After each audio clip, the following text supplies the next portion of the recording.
I believe this will be our last council meeting of the year. So we'll see. So I want to reconvene to open session. Roll call, please. Sorry about that.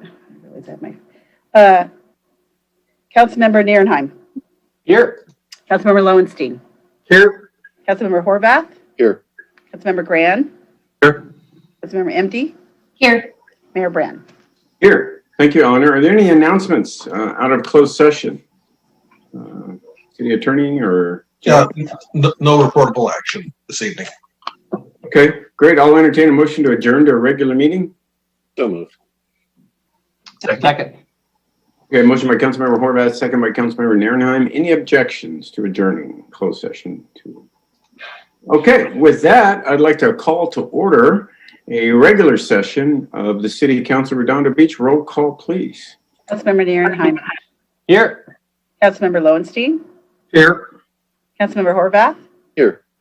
Councilmember Grand. Here. Councilmember MD. Here. Mayor Brand. Here. I see our flag, so why don't we give a salute to our flag and take a moment of silence. Ready? Begin. I pledge allegiance to the flag of the United States of America and to the republic for which it stands, one nation, under God, indivisible, with liberty and justice for all.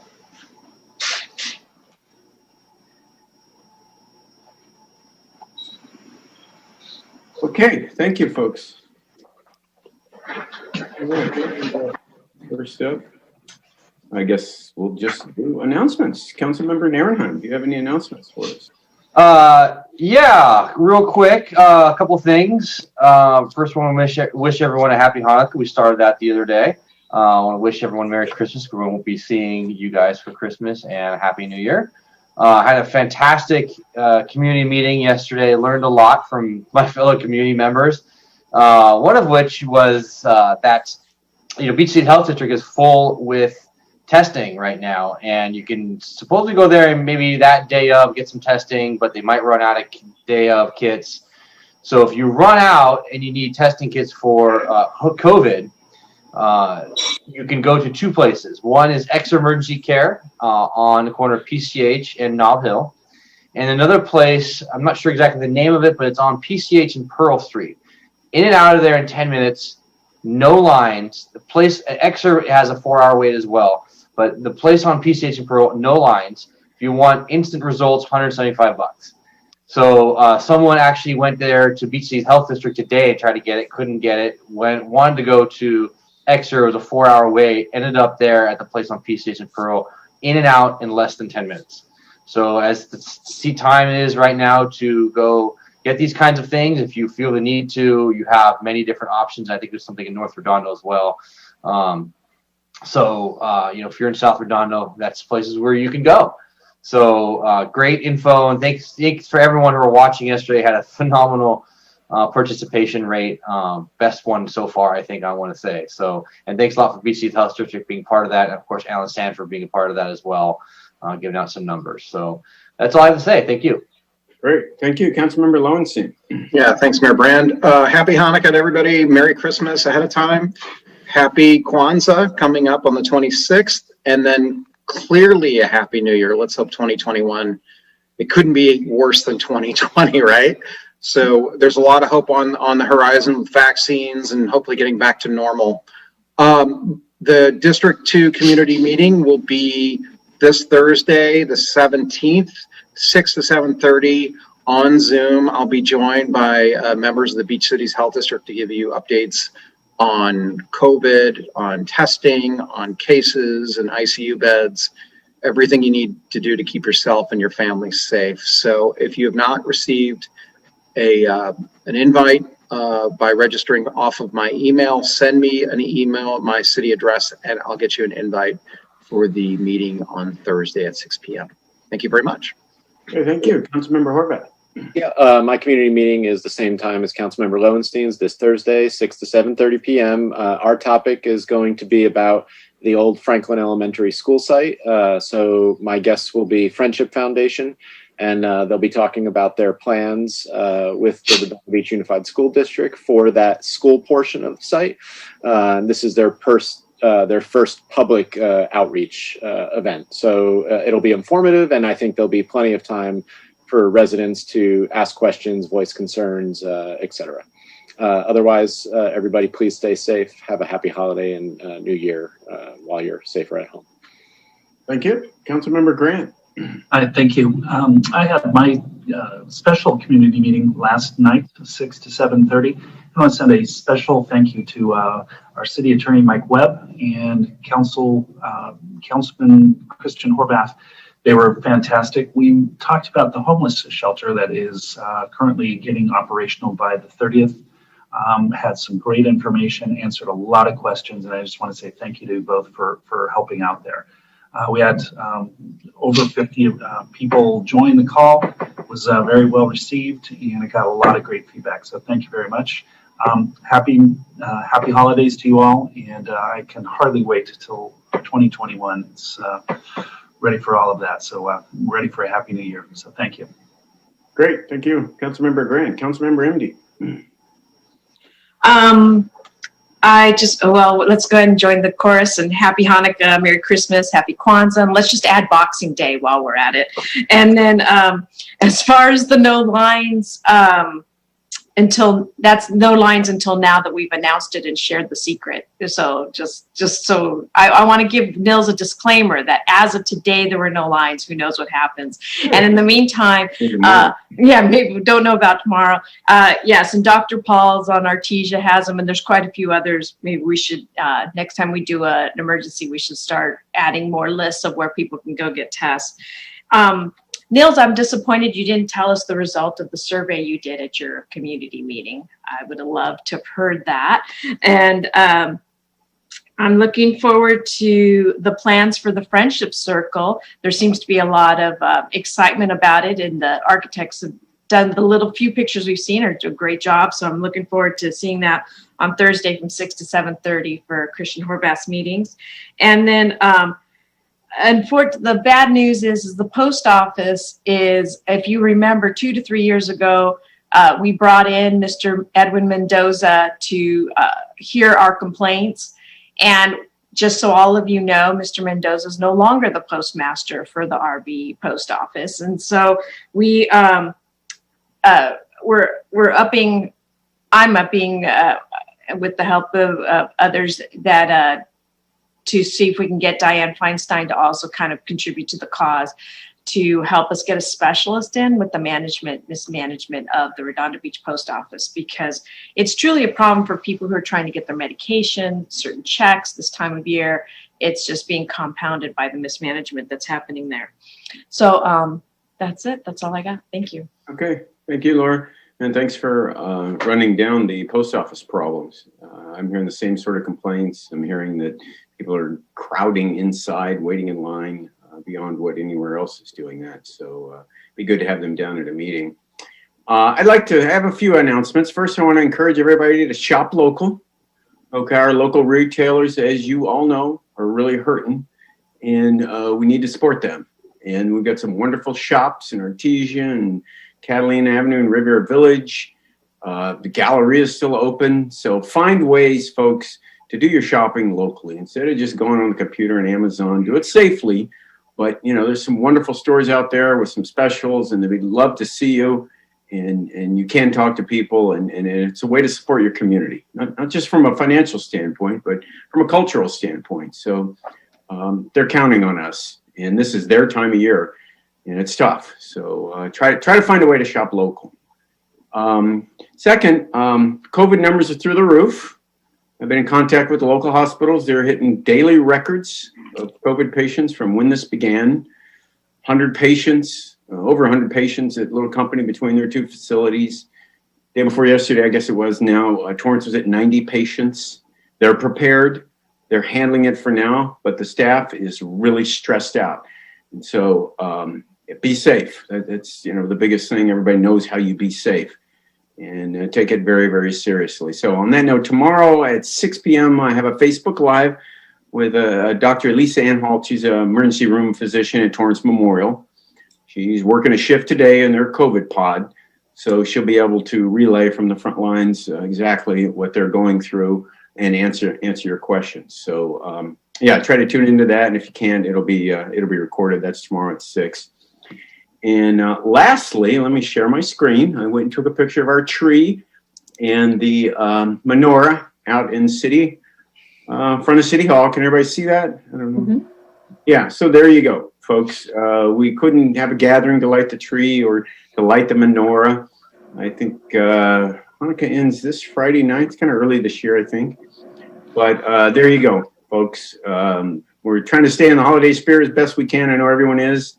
So just wanted to say Merry Christmas and Happy Hanukkah.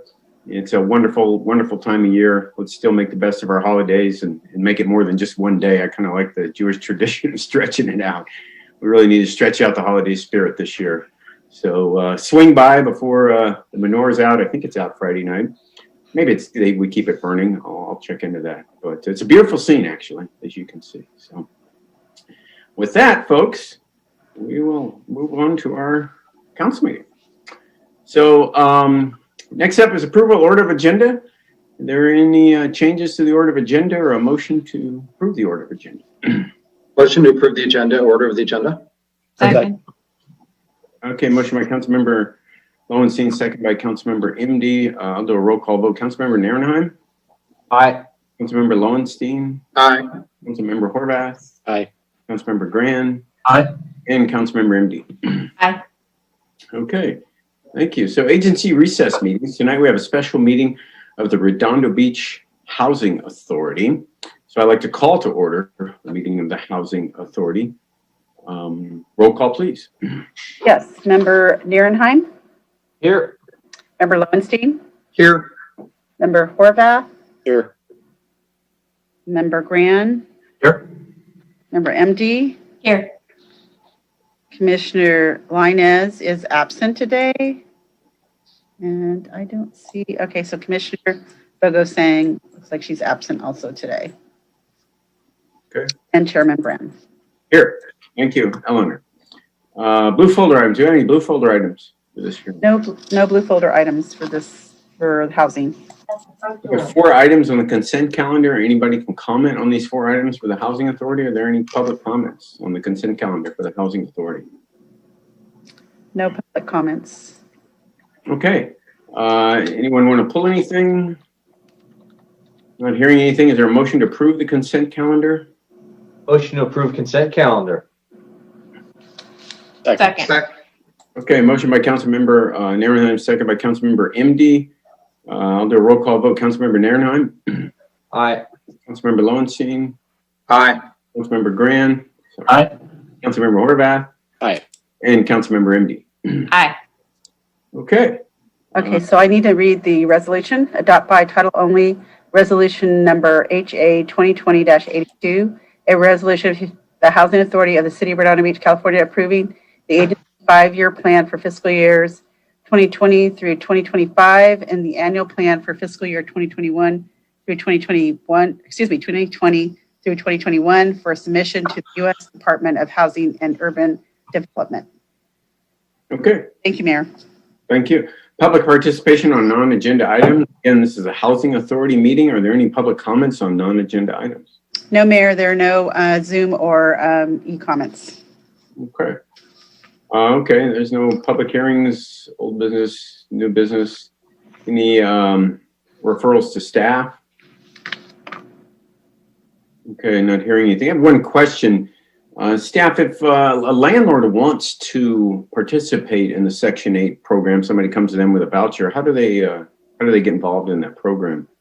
You answer that, Joe? Somebody available? Angelica, I can answer that question. Any landlord that is interested would just need to contact the Housing Authority. We do have a listing of apartments that are available here within Redondo Beach that we make available to our program participants. We'll add the landlord's name, the bedroom size, the asking rent, and refer anyone that's looking for a unit to that landlord. So any landlord with a unit here within Redondo Beach can participate in our program. What's that phone number? I'm sorry. They would just need to call the 310-318-0635. 318-0635. Exactly. Thank you very much. You're welcome. And pretty soon we'll be opening up our portals for landlords to be able to ask questions online. So we'll announce that when that happens. Great. Thank you. All right. Well, that's it. Is there a motion to adjourn? Motion to adjourn. Second. A motion by Councilmember Nierenheim, seconded by Councilmember Lowenstein. Any objection? Okay, our next meeting will be Tuesday, March 2nd. But I don't think we're having a meeting that night. So Yeah, you're correct. yeah, it might be March 9th. The next one. Yes, I just mentioned that to the intern, the acting community services. Okay, so we're adjourned. So ordered. Next up is blue folder items. I guess Actually, need to call roll call. Yeah. call roll call for back to our regular meeting. Roll call, please. Right. Councilmember Nierenheim, Here. Councilmember Lowenstein, Here. Councilmember Horvath. Here. Councilmember Graham, Here. MD. Here. Mayor Brand. Here. Thank you, Eleanor. Any blue folder items for this regular meeting of the City Council?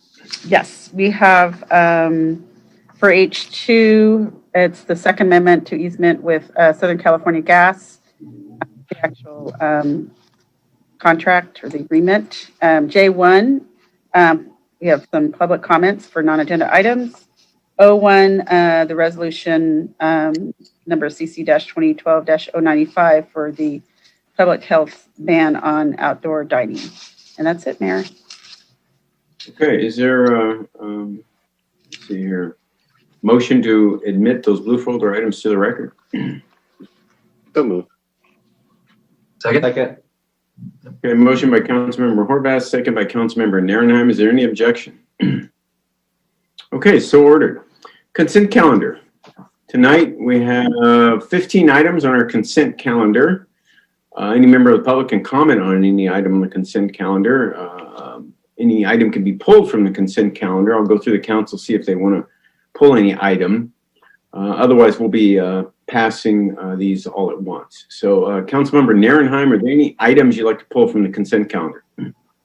No, I just have a question on item H6 that would be the city clerk's office. I haven't seen, I haven't remembered seeing lately an attendance record for all the commissioners.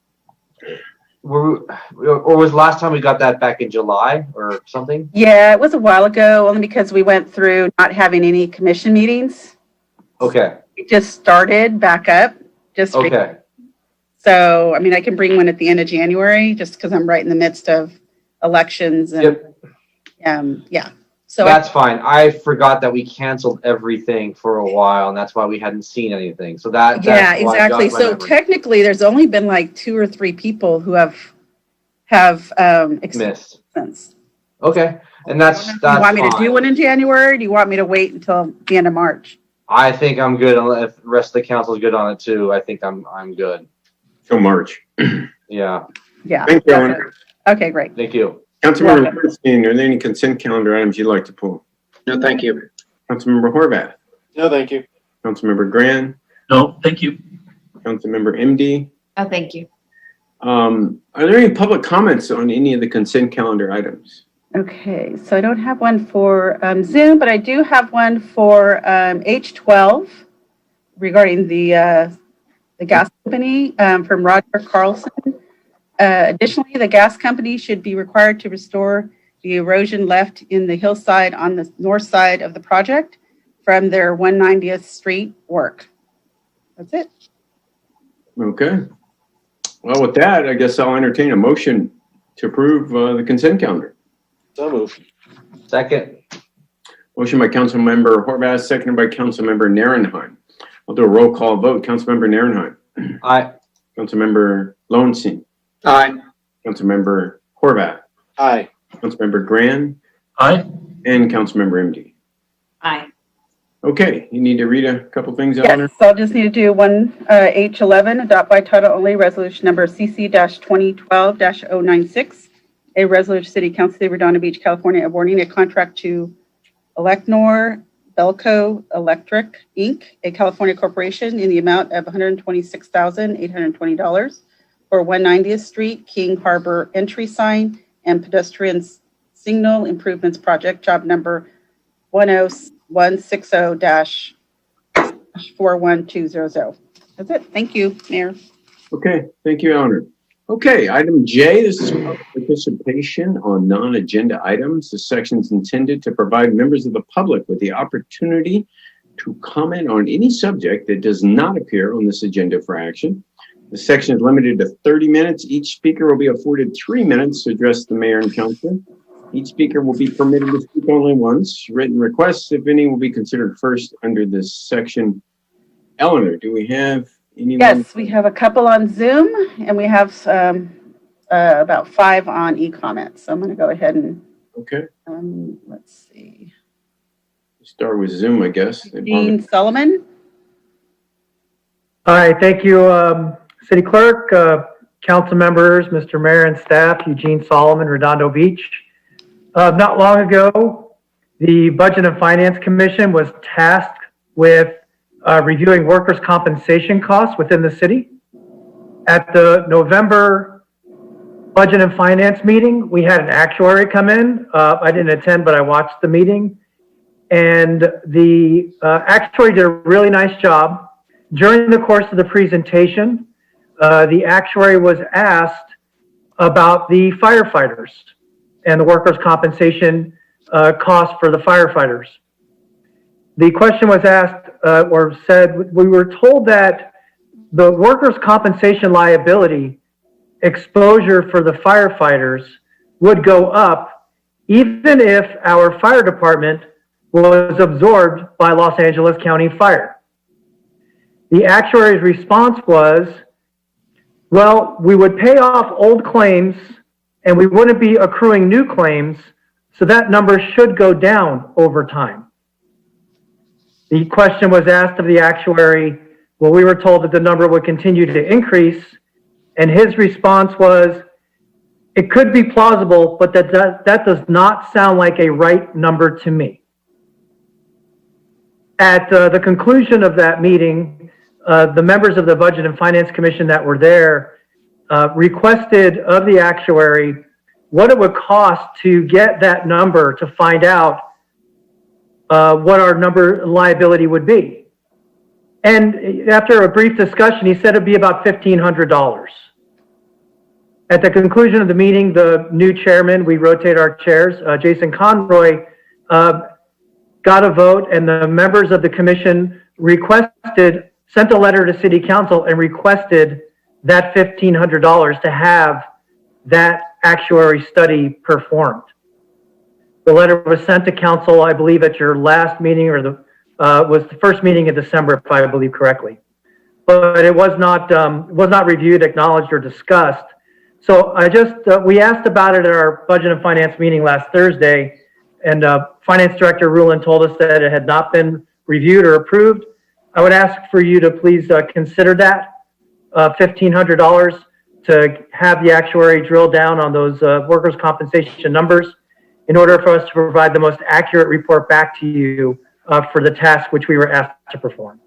And thank you very much for your time, and wish everybody Merry Christmas, Happy Hanukkah, Kwanzaa, Boxing Day, and all of the other things that come. There's 14 or so of them between now and the end of the year. So all the best to everyone. Thank you very much for your time. Thanks for all your work, Commissioner Solomon. Okay, next. Zane Obaji Jr. Hi, Mr. Mayor and council members. I was walking with my daughter on Vanderbilt and McKay yesterday, and I guess it was about street cleaning time because I saw a bunch of parking tickets. And I know last week it had been raised by a motion from Mr. Lowenstein or Mr. Nierenheim to stop parking enforcement during the spike in COVID and the renewed stay-at-home orders. And I recall that the city council voted against giving residents that break. Now, the most appalling thing, as I was trying to take a picture of these tickets because it looked so awful during the stay-at-home orders, were the two residents walking out practically exactly at the time street cleaning was supposed to begin to move their cars, astonished that they had already been ticketed. Shame on you, Redondo Beach. for during the stay-at-home orders, when the governor, when our mayor has told people to stay home, for not just ticketing people on street cleaning days, but gouging them, going out there the second their car's in violation of the parking ordinance. Here in District 4, the space between Artesia and Grant, there's a lot of density. There are a lot of apartments on Vanderbilt and on Carnegie. Those apartments do not have adequate parking.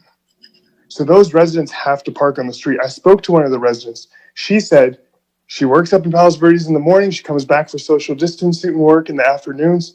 She drove around for 20 minutes, could not find a parking spot, had to park there to get back to work, was planning on moving her car at the time, and they already ticketed her. That's awful. You can do better. We can do better, Redondo Beach. All right? I don't have this problem. I've got a 2-car garage. We only have 2 cars. But we do best when we're looking out for one another.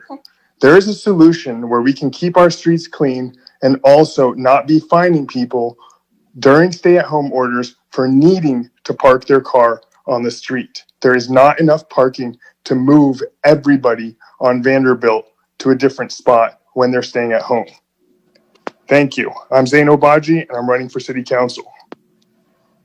Okay, thank you, Mr. Obaji. Technically, that's on the agenda. Item is 01, but we'll take that as your comment for item 01. Anyone else, Eleanor? Okay, so we now go to the e-comments. I have my administrative specialist, Katera, to read today. So go ahead, Katera. Okay, the first comment is from Joseph Schwar.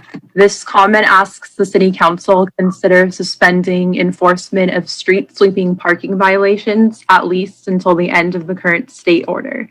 Parking is quite difficult already without having to leave each half of the street empty once a week. Thank you. The next comment is from Michael Sachs.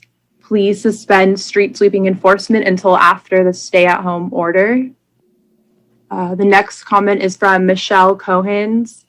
Didn't your contract require you to have at least one individual housed in the shelter by December 1st? I do not believe this has happened at Kingsdale. So what happens now? Do they go to Seaside Lagoon, which is exactly where they should have been from the beginning? The next comment is from Concerned Sister, Part 1, case number 20-620X. On November 30th, 2020, in the city of Redondo Beach, at Inglewood/Rockefeller, my brother was sitting in front of his apartment in his car on phone. He was violently stabbed 48 times in a carjacking or attempted murder. He almost lost his right eye. He fought his attacker off who wanted to murder him.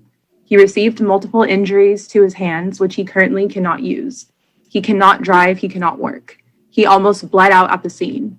Thank you to the responding police officers who applied a tourniquet, saving his life at the scene. As a result, my brother did not bleed out and die in front of his own apartment. Thank God he was strong enough to survive this attempted murder. What if he died, was not lucky?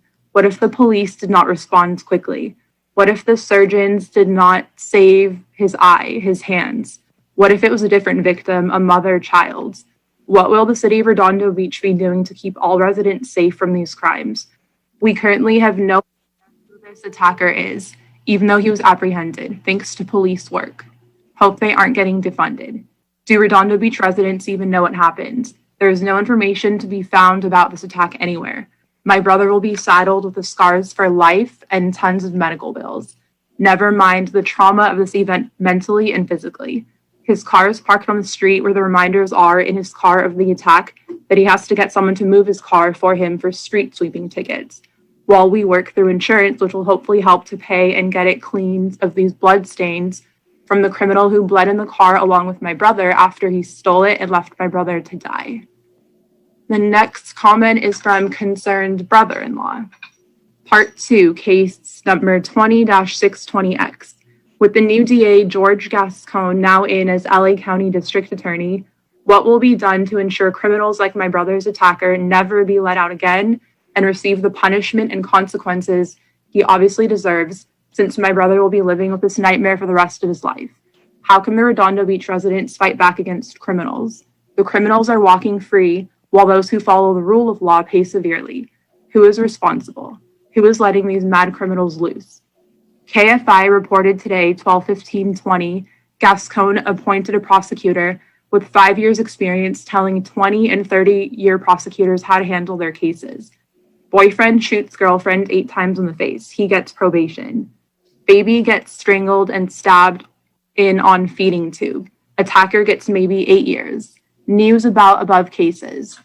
From a father whose daughter was shot 8 times in the face, to the parents of a baby whose skull was crushed, families of SoCal crime victims lash out at LA's new district attorney George Gascon, fearing his new directives will release violent criminals back to the streets. Eyewitness News with their impassioned pleas to the new DA and why Gascon believes their fears are overblown. Tonight at 11 from ABC 7. A very concerned sister of a Redondo Beach resident.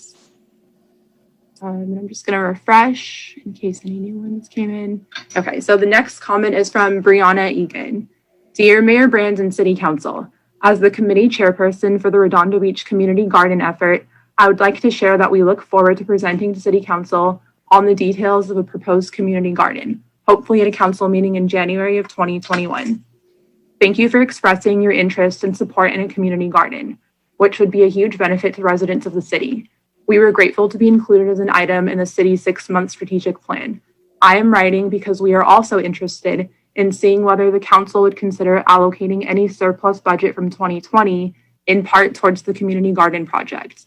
If there are funds that have yet to be allocated for 2020 and that can be allocated for parks and community services, we feel that these would be well directed to go towards a community garden.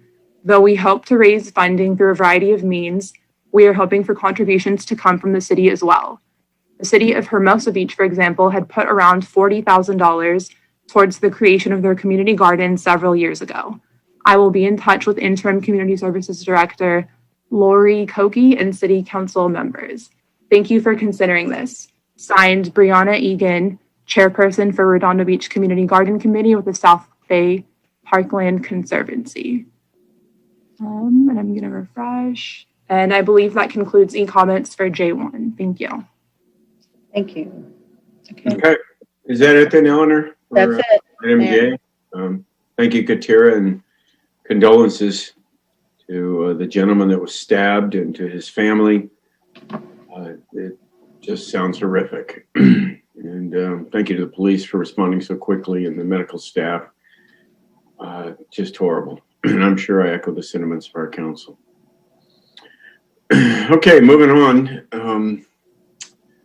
Item N1, we have no public hearings, but we have items for discussion prior to action. The first one, discussion and possible action regarding conceptual designs for drainage and street improvements on Barrow from Prospect to Flagler. So, Ted Simon. Thank you, Your Honor. This is a project that the City Council approved the design contract for back in July of this year. NV5 has been the consultant that has been working on this design, and we've gotten direction from the council to incorporate bicycle facilities into the project itself, along with the drainage improvements. And with that, I'll turn it over to Andy to describe more of where we are in that progress and provide a presentation on it. Andy? Great. Thank you, Ted, and good evening, everyone, and happy holidays to you. I'll share my screen here, and I have a brief slide presentation to give you some of the highlights of the changes what we're looking at on this stretch of Barrow Street.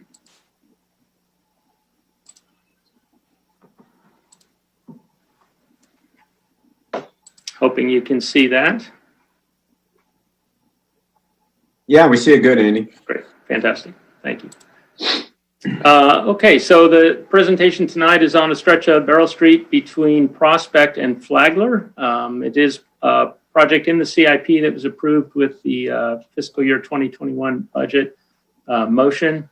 And we're looking to do a roadway improvement project in this stretch. The pavement condition is hovers around 60 for each of these 2 blocks. But more importantly, well, as importantly as the pavement rehabilitation is incorporating some of the Living Street design principles that are part of the City Council's approved policy. We also have some drainage improvements to do in this stretch of the roadway. Just a quick overview here. I'll do it in 2 pieces. First, the block between Prospect and Harkness. On the top part of the slide, you'll see that proposed changes, well, actually conceptual changes, and the bottom side is just an aerial view of what exists at the time this photo was taken recently, last couple of years. And I do want to emphasize that this is a conceptual drawing. We're just trying to present the direction we're going and looking for input regarding additional features or areas of concentration you'd like us to focus on in the design. The project does change some of the current lane alignments, reducing to one lane in some cases from where we had kind of two lanes, not quite enough room for two lanes, but two lanes. We are maintaining left-hand turn pockets at each of the intersections to accommodate the efficient operation of those intersections. We also have added bike lanes in each direction. We're thinking at this point we can get in a 6-foot bike lane, which is a little bit larger than normal and appreciated by the biking community. So we've heard from some of the Public Works commissioners last night. We're also looking at doing some sidewalk improvements on the south side of the roadway as we move forward. So this is just an overview. One of the things, we'll get to a couple of details in a second. Let me show you the other block, which is the block between Harkness and Flagler Lane. And you'll see here that we're able to get a single through lane in each direction with left turn pockets at each of the intersections there, bike lanes on both the north side and the south side of the roadway, and the widened sidewalk on the south side. We did look at, just for conversation, we did look at reverse angle parking in this scenario to see if we could add parking spaces. And we just were not able to. We went through several iterations of that, trying to see if we could figure out how to do that. But the need for the left turn pockets at the intersections really makes it challenging to get a good run of reverse angle parking. And we ended up having to eliminate parallel parking on the south side in order to get the reverse angle on the north side. So we just abandoned that. We didn't think that reducing parking was a project that we wanted to pursue here. So the parking is still parallel. It'll be no less than what it is now, but we will get the bike lanes in, which is a principle, of course, of the council that we want to try and provide in our design projects.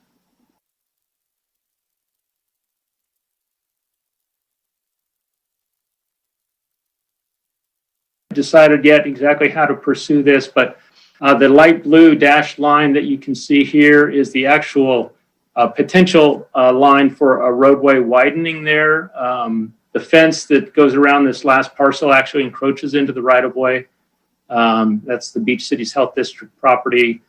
Their proposed work acknowledges this, and so we're looking at potentially widening that corner if we can make good use of it. A disadvantage of widening it may be that we lengthen the pedestrian crossing there, which we don't necessarily want to do. An advantage might be that we gain some additional parking. And so we'll look at options at that end to see if we can work in both improved pedestrian crossing as well as some additional parking at that corner. We're just not quite that far along in our design yet. Some of the concrete improvements we'll be doing are fairly typical for what we see in roadway rehab projects. 88 curb ramps will be brought up to the current standards. As I mentioned, on the south side, we will be doing some widening of the sidewalk. We've been in contact with the shopping center owner who has an interest in removing the trees, as we do, that are right now right on the property line. When they were installed, they actually should have probably been installed on the private property, but they ended up right on the property line. So as part of this project, we'll remove those trees and we will work with the property owner to replace landscaping on the private property side. That'll give us a few extra feet to widen the sidewalk and make this a little bit better experience for the pedestrians. And we'll also improve driveways. The photo you can see here in the lower left-hand corner shows our driveway, but doesn't show adequate ADA ramps adjacent to it or a ADA accessible pathway around the driveway apron. So we'll make improvements like that as well. At this Harkness intersection, we've had a lot of comments about pedestrian safety, and so we are going to be introducing this idea of pedestrian bulb outs at this intersection. We're showing them just on the north side, but we could easily add them to the south side as well. These bulb outs will extend out over the parking lane and then leaving the bike lane unencumbered, so bikes don't have to swerve around them. But it will shorten the pedestrian pathway and also elevate pedestrians closer to the vehicle lanes so they're more visible. So we will be looking at bulb outs on both the north and most likely the south side as well.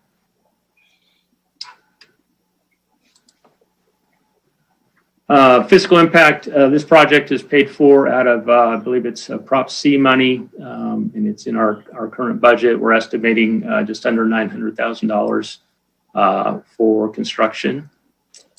And the recommendation is just to take any input, provide any direction to staff in terms of development of our final design. We're really looking to move forward into plans and specifications and bringing those back to you in the next few months after getting your direction on some of these improvements, which are operationally a little bit different than we've had out here at Barrel.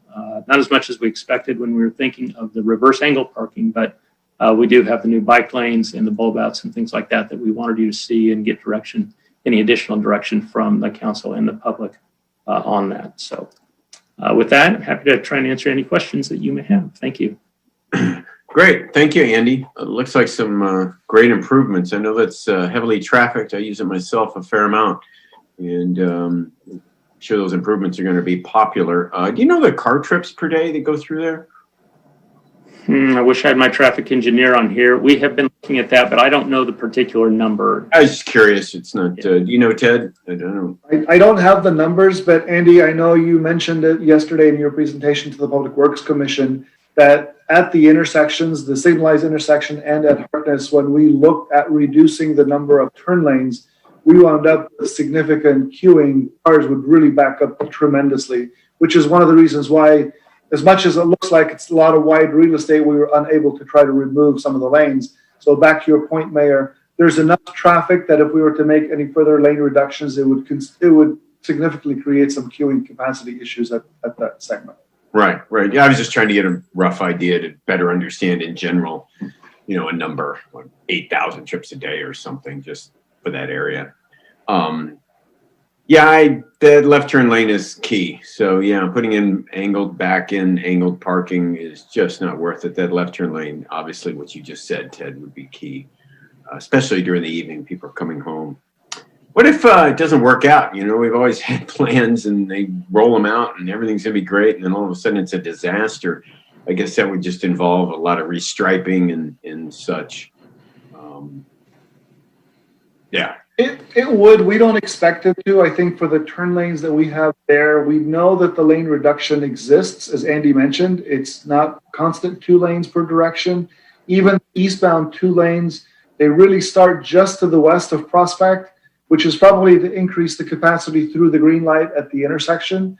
Mm-hmm. They diffuse back down. By the time you get to Flagler, it's a single lane going eastbound. Similarly, in the westbound direction, it does reduce back down, and it is a single lane to the west of Prospect. So we believe from a through lane capacity, we're going to be okay, and the turning lane capacities are going to be maintained. So I think we should be good with that. That's great. That's great. And I have to mention the stop signs we put in on Torrance Boulevard. Those are a huge hit. A huge hit. Everybody I talk to in this area just feels so much safer. I really got to thank you guys for doing that, and the rest of the council for supporting it. Just the longer they're there, the more people I talk to, it's amazing what a huge improvement that has made. Shame we didn't do it a long time ago. Thank you. Okay, let me see who we got up there. How come I can't see who is there? Hang on 1 second. Councilmember Horvath. So I want to start by just thanking staff. We've been kind of working on getting to this point for the past few years and accelerated this project. I appreciate all their time. We were trying to find ways to create angled parking. It's a dense area. We're looking at it on Barrel and some of the other surrounding streets as a way to help the residents in that area. Unfortunately, as the report shows, not possible on Barrel itself. But the plan is good, and so I'm just going to mention some things I've already talked about privately with Ted and Andy, just to make sure that they are included as we move forward on the project. One, this is also, as we discussed, it's a high pedestrian area. That neighborhood right there, especially along Amethyst and Agate, between Flagler and Prospect, a lot of people walk right over to the Vons. So, you know, and then we have Dominguez Park right there, and the new play structure, which is going to, you know, be better than Anderson's, I think, when it's done, Laura. There's an enormous amount of foot traffic, and so, you know, as part of our Living Streets program here, ensuring that anything we do in this project, which is not just a streetscape project, by the way, it's a drainage project. We also have an enormous amount of water ponding on this section of Beryl, and we addressed the other section of Beryl from Flagler down to 190th already. The key things I think that are important to, you know, bring into our, as we move forward on this, are bulb outs on the south side of Harkness, going into the driveway that goes into the Vons parking lot area. That way the pedestrian movement across Beryl there is shorter and safer, especially since we're moving to what is a proposed, you know, four-way stop with just LED stop signs. I would make the same recommendation at the Flagler corner, and I do hope actually that we kind of straighten out that area there, adding in, you know, it's probably another 3 to 4 parking spaces if we straighten that out, would be great, especially for that apartment complex that's directly across the street. And again, I would like to see bulb outs at that Flagler corner as well, because I believe, I believe the Child Development Center that is located at Beach City Health District will want to use the Dominguez Park Playground in the future. And so there will be further pedestrian movement than there already is. And I think the Torrance neighborhoods right there will also, the kids there will want to go over. So anything that helps promote, you know, safe crossing of the streets.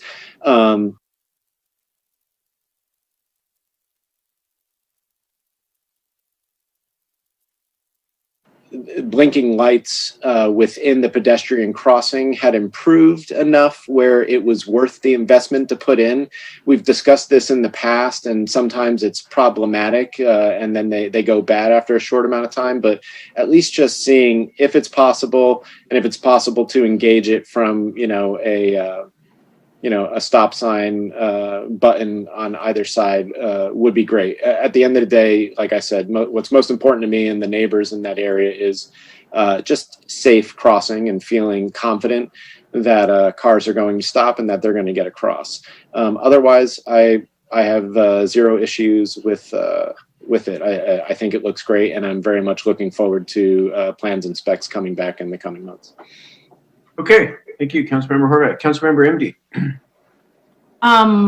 What this particular roadway is extremely crucial when kids are going to school, when they're going to the high school. This is a very congested area. I love the bulb outs, especially, and I really would encourage that you put them in on both sides, because that'll shorten the amount of time that the pedestrian's using to cross the street. The bike lanes are great, and I do love on your eastern end widening how you're making that lane just to be going straight and right turns, because if I believe now there's a straight and then there's another right turn lane. So I think that's very efficient use of that space. And so I really like it, other than I just think we need to put in that other bulb out on the other side. That's it.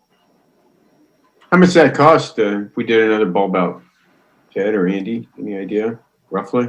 Not a huge amount. They're a few $1,000s for each of these curb ramps. We'll be doing curb ramps there anyway, so it's not a huge expense in terms of. Is it something you considered, or? Oh yeah, we just get them drawn up in time. Quite honestly, we were working on the reverse angle parking so long, we just didn't quite get there. All right. Well, it sounds like a good idea. If you want to come back with it, or maybe in the motion, we can add that type of thing. I guess you guys are looking for kind of input. Yeah, I mean, we're hearing your direction, and if that's the direction we walk away with the recommendation, then we'll incorporate that into the design of the project. Yeah. Great. Speaking of pedestrian crossing, folks, I can't miss the opportunity to tell everybody, especially at night, look at what you're wearing. I make the same mistake. I got walking at night, I'm dressed in all black. I'm like, how did this happen, right? So, and it's hard to see people. So one night I went out and I put on an orange backpack just so I could be seen. And so people, don't always understand when they're walking that they can't be seen at night. So know that there's glare going into people's windshields. There's, lights, street lights, other lights coming at them. And, people try to look and sometimes you still don't see them. So be careful when you go walking, what you actually put on at night so that, you can be seen. That's how accidents happen. So everybody try to do their part, even when you're a pedestrian. So anyway, Councilmember Lawrence. Yeah, thanks, Mayor Brand. I would agree on the bulb outs on both sides. I think would be helpful. Are we going to put any type of planters rather than it just being cement? Will there be any type of planting within the bulb outs? Yeah, there is an opportunity there for planting. We also have, we're looking at green streets features, if we can incorporate those as well with our drainage. So that's the next phase. Once we get the geometry of the street, we'll figure out where we can put those kind of features. Okay. I would encourage us to look at some type of maybe special paint in that intersection of Harkness and Burl. I actually had a friend whose son was hit by a car as they were crossing. And I think just crosswalks and blinking LED lights are okay, but even painting that intersection a color, I don't know if that would force people to look at slowing down. I don't know if that's possible or not, but we want to make sure because there's a lot of people that cross there, as has been said. Have we thought about adding reflectors in between the main travel lanes and the bike lanes to designate them as being somewhat protected, like road reflectors? I know they've done that in other places. Have we thought about that? Because it gives some people a little bit of more sense of demarcation. So, right. Okay. And then the last thing is ripping out all those trees really concerns me. Because I don't know, what are they, ficus trees? I have no idea what they are, but they're paper bark. Okay. They're pretty mature. I mean, they're what, 15, 20 feet? They're pretty wide. We did it on the Prospect side and we planted saplings. I mean, those things are going to take forever to grow compared to what we have there. I know the property owner may like that. It might be good for us, but we're ripping out trees left and right around that whole property and planting saplings. If we want to have a decent tree canopy, that's not the way to do it. I'm really concerned about ripping out those trees. Can you show where those trees are going to be taken out, Andy? I missed that. It's along the south side of Beryl, right in front of the Vaughn's Shopping Center. It's a whole series of these paper bark trees. And Andy, if you want to pull it up on the page of the presentation, that may show that, I think. You had one of the pictures that showed. Yeah, let me share my screen again. And Mayor, part of that is not just because of the property owner's concerns. Those have basically overgrown the area that they were sitting in, and they've become very problematic. As a matter of fact, they've uplifted the sidewalk so much that we're looking to remove and replace the entire stretch of sidewalk as a result of it. And we won't be able to do that with the trees and those big root systems that are actually underneath it as well. So here's the stretch between Prospect and Harkness, these trees here. And Andy, there was a picture that you showed the crosswalk at Harkness. I think it also showed that one. Yeah, also the trees right there. I mean, sorry, that's the trunk of the tree. It's also on the picture on the left side of the. Those are pretty big trees. They are. Yeah, I understand the problems they cause, but I mean, replacing the saplings. I don't want to take trees out. I'm tired of taking trees out. We got trees ripping up sidewalks all over town, but the trees are nice. Especially when we're replacing them with saplings. I mean, those are small trees that, just go look at the ones next to the gas station. They're small. They're tiny. It'll take decades for those things to grow. Are we only taking them out because they do damage to the sidewalk? Because I can drive around town and find a bunch of trees to take out because of the damage they're doing to sidewalks. I mean, Well, this is a project that we're doing improvements onto the street. We're providing pedestrian and bicyclist improvements, so really making this a complete street. And part of that improvement is that south sidewalk has really been damaged by the trees themselves. So it is not just because of the uplift, but also to the widening of the tree, provide that better pedestrian experience. And in conversations with the property owner, those trees look like they should have been planted entirely on private property, and they're willing to do replacements on that private property side. What type of replacements? Brand new sapling trees? We've not gotten into the actual species of the trees or the size of the trees.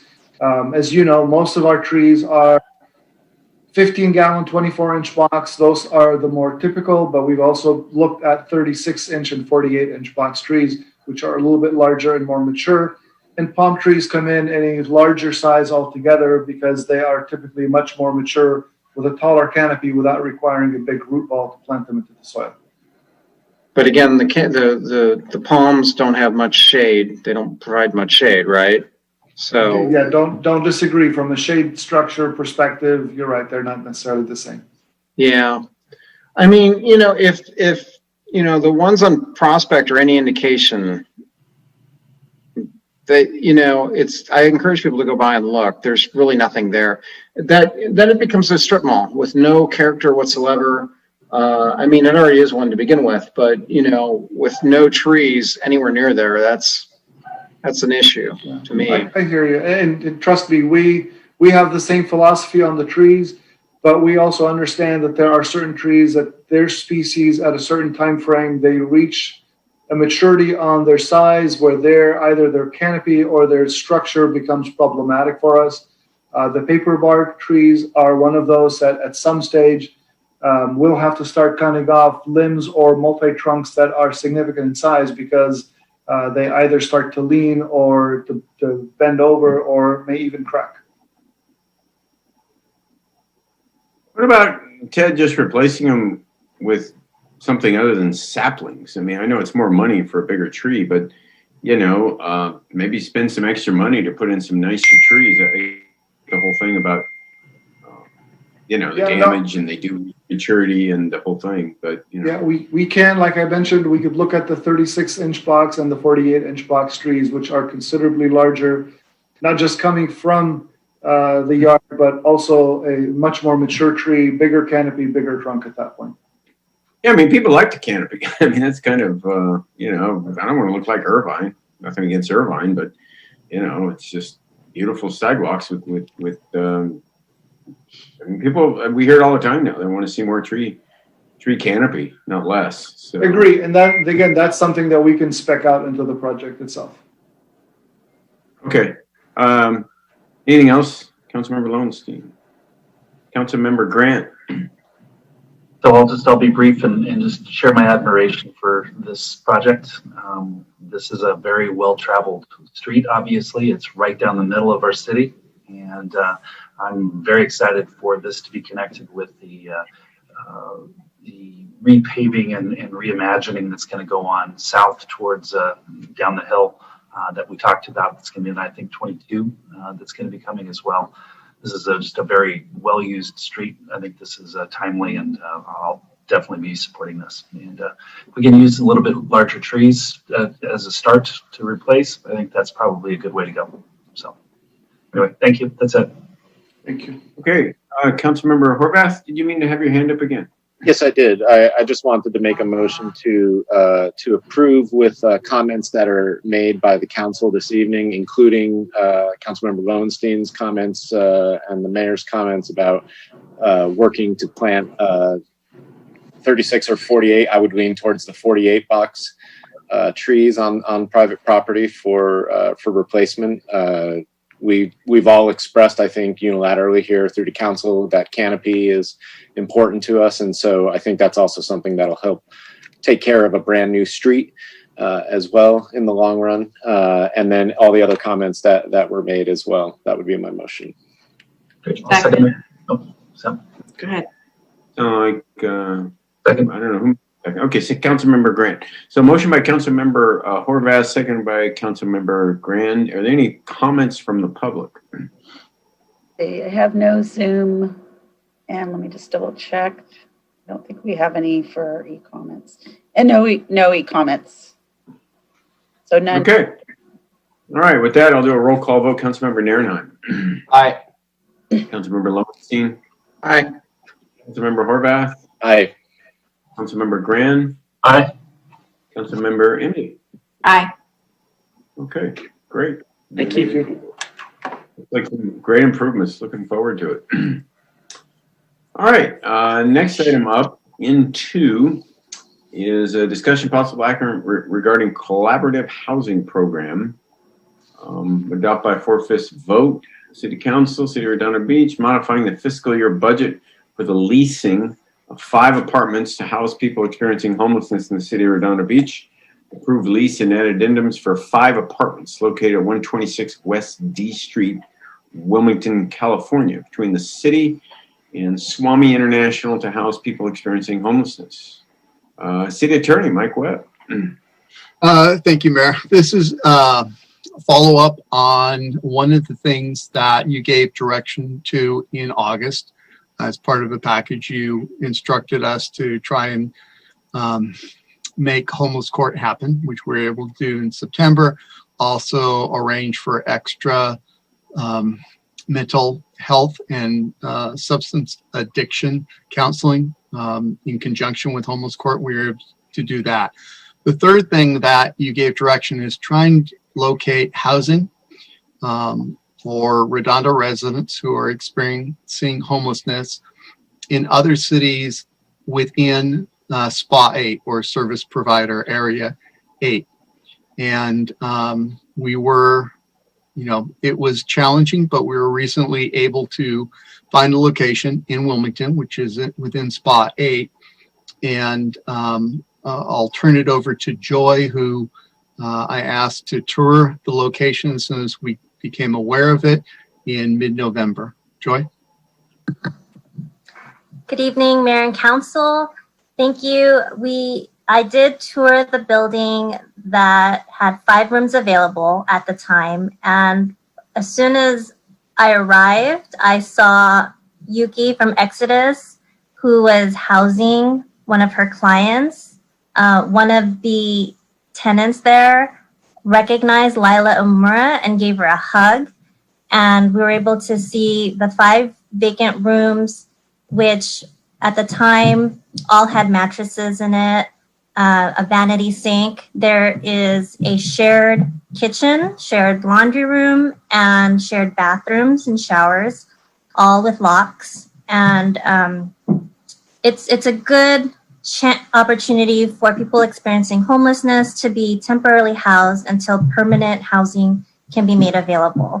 For example, today the mayor received a text about someone just north of Avenue G, and Esplanade. yes, that person we're going to try to house in this apartment if approved by the council tonight. I had forwarded that screenshot that the mayor sent us to all our housing navigators, both PATH and Harbor Interfaith. And not to embarrass Lila Mura, but she was in the middle of her lunch and she said, I'm going to go there right now, and rushed through her lunch, went out there, contacted the individual, and worked very hard to get him temporarily housed in a hotel until we can secure him these rooms, which will be made available January 1st, if approved by council tonight. Originally, we had the 5 rooms available to us, but they have since been taken by another organization. So after speaking with Swami International, they're going to make 2 rooms available to us by January 1st. And then by the end of January, 2 other rooms should be available. And then when a 5th room is made available to us, we will hopefully be able to take that as well. And so after the review, after the tour, we requested the lease documents. Took a couple of weeks to get those. And it's not all good news. There is one area of concern, and that is liability. Because normally we would never the city wouldn't take on liability for the acts of a third person. And the lease documents require that. Now we're covered by the insurance. And so we needed to find out from the service providers, Exodus, Harbor Interfaith, what their experience has been. And they say it entirely depends on who you're placing in there. And they have not had any negative experiences other than minor incidental damage. The other factor is we needed to see, you previously set aside $300,000 for the pallet shelter. When it became only 6 months program, and then it will end at after 6 months at Kingsdale, the total cost was $185,000, and you approve that letter of agreement with the county to run those services. And so that's $115,000 that remains. Approximately $35,000 will be needed to contract for the additional housing navigator to focus solely on North Redondo. And this would give us, if you approve this, it would be the ability for the mayor to execute up to 5 lease agreements.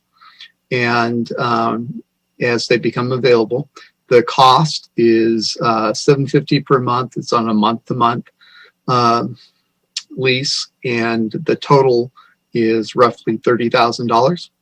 And it would come from those CDBG funds if you approve it and pass the budget resolution tonight. And we would entirely depend on Lila Mura in terms of putting the right people who, not anybody who's psychologically unstable or anything else. We're going to try and use the same standards that we're using at the pallet shelter, is people who are not a danger to themselves or to others, who can take care of themselves, who are just experiencing homelessness. There is security, and it's a home for people experiencing homelessness, which is good, as opposed to just finding a house and renting it out and then having to put all the wraparound services. They exist, but it's not the same level of security that we're putting into pallet. So this has 28 rooms, and they have off-site security that makes 3 sweeps during the night and write down everything. They can respond immediately if there's any problem. They have cameras up, whereas we have 24/7 security for 15 shelters. So there's some level of risk, but it certainly gives us the ability, as Ms. Abakine pointed out, to respond immediately, which would be better both for the individual experiencing homelessness as well as the community. And you directed us to go find something, and we found something. And so, as part of the pilot project, where we're trying everything that is calculated to make the problem of people experiencing homelessness in Redondo Beach and its impact on the quality of life of the residents better. And this is something that would do that. Well, that's fantastic, Mike, and thank you, Joy. I can't believe how fast that reaction was. It's just a text and a photo of a gentleman sleeping on a bench on the Esplanade. And did you say he's already housed? Did I hear that right? She obtained funds from Harbor Interfaith to get him a motel, and they're going to keep him there until we could hopefully move him into these apartments on January 1st. Well, I don't even know what to say. I mean, Angel, I just keep saying it over and over again. Lila's our walk and talk, and Angel, I don't know what we can do without her. She's the one who ought to be making $250,000 a year. But then she probably wouldn't be doing that work. She's just amazing. She's just amazing. She is, and I have to give credit to Joy in terms of reaching out to her and to Path. When both you and Councilman Nierenheim reached out, people were concerned, and police responded appropriately with what they can do under the law, but we've tried to put something in place that can make a meaningful, improvement. And so Joy reacted quickly. I think I sent an email back to you about that, Lila was already on the way. And Joy actually had to tell her to finish her lunch because she offered to not eat her lunch and head down. I would have brought it for the guys, what she would have done with her lunch.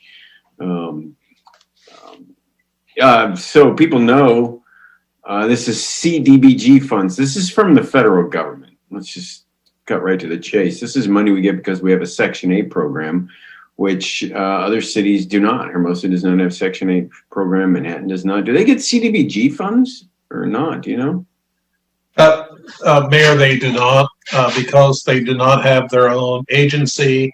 Whatever portion of funds they would receive go into a countywide pool. So we're able, because we have our own housing authority, able to capture those funds and put them to work locally. Right. Oh, that's fantastic. Okay, Councilmember Imdy. Thank you so much. I just want to say thank you to everybody. I think I agree. Lila's an angel, and also her partner. What was his name again? Ramon. Ramon. He also does so much great work, and Lila's very responsive. And from conversations with her, I think one of the reasons she's so dedicated to doing this is the cooperation and the support she gets from the law offices, Joy, and the police, and everybody else that truly works with her to find the solution for everything that we're doing. And so the fact that you, when we sent this direction, I didn't really think you were going to have too much luck, and I'm impressed that you did. And it goes to show how quickly they went after you already said you wanted them, but they went that fast. So sometimes it's better to be lucky, right? And so there was a little bit of luck involved, and this to me is a no-brainer.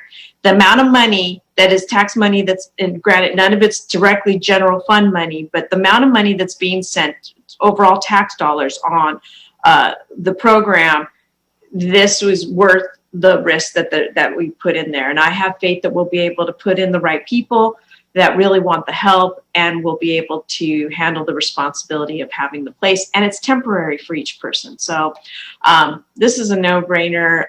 Nils has his hand up, so I'll wait for the motion and for the public comment, but I think we should just go forward with this.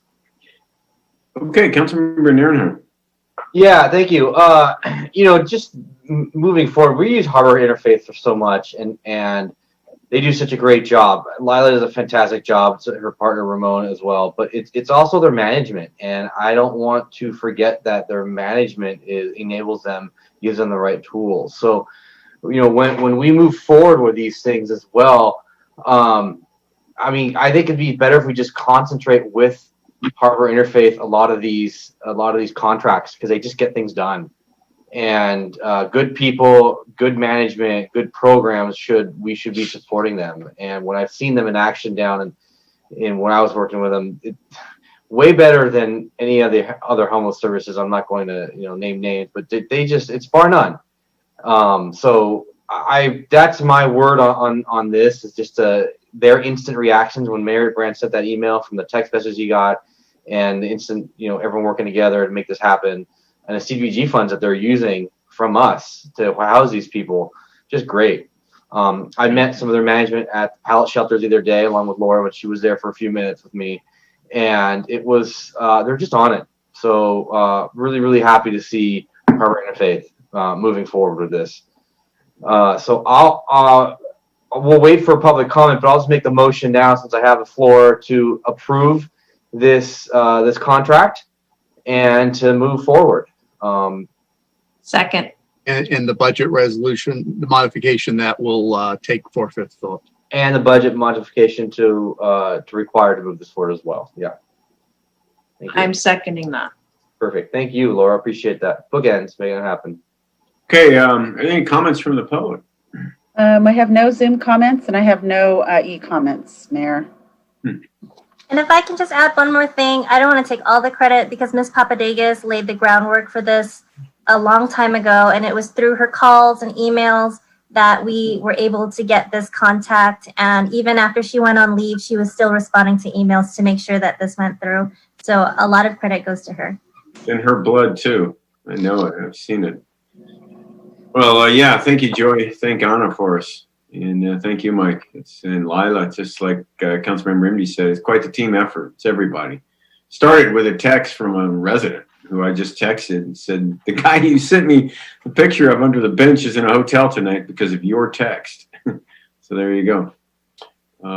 These places we're about to rent are temporary housing. So are they going to have services to help them with whatever condition got them into the situation they're in? So their primary rule is that they have a case manager that they meet with once a week, and that would be either Harbor Interfaith or PATH, whoever is referring them to departments. And in this case, it's primarily going to be Harbor Interfaith because I echo everything Councilman Nierenheim said about that. You know, we notified PATH at the same time we notified Lila, and they said they'll be in Redondo Beach tomorrow and they'll try and make contact, which is great, but it's not as great as getting him off the streets and in a hotel that very same day. Yeah, it's amazing. Okay, there's a motion and a second. I'll do a roll call vote. Councilmember Nierenheim. Aye. Councilmember Lowenstein. Aye. Councilmember Horvath. Aye. Councilmember Gran. Aye. And Councilmember MD. Aye. Okay, great. I don't think you need to read anything, do you, Eleanor? Yes, I do. I need to read the resolution. Adopt by 4/5 vote by title only, resolution number CC-2012-097, a resolution City Council of Redondo Beach, California, modifying the fiscal year 2020-2021 budget for the leasing of 5 apartments to house people experiencing homelessness in the city of Redondo Beach. Thank you, Mayor. Okay, thank you. Next up is a discussion about our CAFR. What does it stand for? Annual Financial Report. Our comprehensive annual financial report, which we get once a year. And it's a snapshot taken June 30th, cash in, cash out. And so it's always useful to see the actual cash in, cash out numbers. It's very complicated, requires some real study. Thank you for the paper copy, Marnie. So Marnie Ruhl, our finance director. Go ahead, Marnie. Thank you, Mayor and Council. We have completed our audit for fiscal year 1920, and in your packets are the resulting reports, including the CAFR, the report on the Inmate Trust Fund, and financial statements for the enterprise and internal service funds. The single audit report this year you don't have with these because OMB has yet to release their final guidance regarding COVID expenditures. So once that comes out and we get that guidance incorporated, then we'll bring to you single audit report. You received a preview of the general fund's ending balance back in November. At that time, we were estimating the balance to be about $500,000, and the CAFR shows you the final amount of about $700,000. The other good news that we have from the CAFR is that we received an unmodified or clean opinion, meaning that the auditors had no findings. So today we have with us Brian Gruber. He's our partner with Lance Soul and Lunghard, or LSL. And he can tell you more about the audit itself and then the resulting reports. And then either of us can answer any questions you might have. Thank you, Marnie. Good evening, Mayor, members of City Council. My name is Brian Gruber, a partner with LSL CPAs, the independent auditor engaged by the city to conduct a financial statement audit for the year ended June 30, 2020. LSL has been engaged to conduct a financial audit and also assist in putting together the annual audited financial statements. The purpose of a financial audit is the expression of an opinion on the financial statements. That those financial statements can be relied upon by a reader of the financial statement, that those are accurate in all material respects, and also that they're in accordance with generally accepted accounting principles. So similar accounting methodologies used by other city governments, for example. In order for our firm to be able to render an opinion on the financial statements, we comply with professional standards, which require us to, number one, obtain an understanding of the city's internal controls, policies, and procedures, and test those, conduct a risk assessment, and ultimately perform audit procedures to test the amounts and balances and disclosures in the financial statements. We've completed our audit and provided to you in the agenda this evening. Included is the independent auditor's report, which Marnie referred to, that we express what's referred to as an unmodified opinion. And this is the type of opinion you'd look to receive in a financial statement audit. Included in there is the audit of the city, separately the inmate trust fund, a separate audit of the city's enterprise funds, a separate audit of the city's internal service funds, and also 2 additional communication letters that we're required to communicate with by professional standards and governmental auditing standards. We're required to report to the City Council if we identify deficiencies in internal control that rise to a level of what's referred to as a material weakness or a significant deficiency. Pleased to report that we noted no internal control issues in that regard.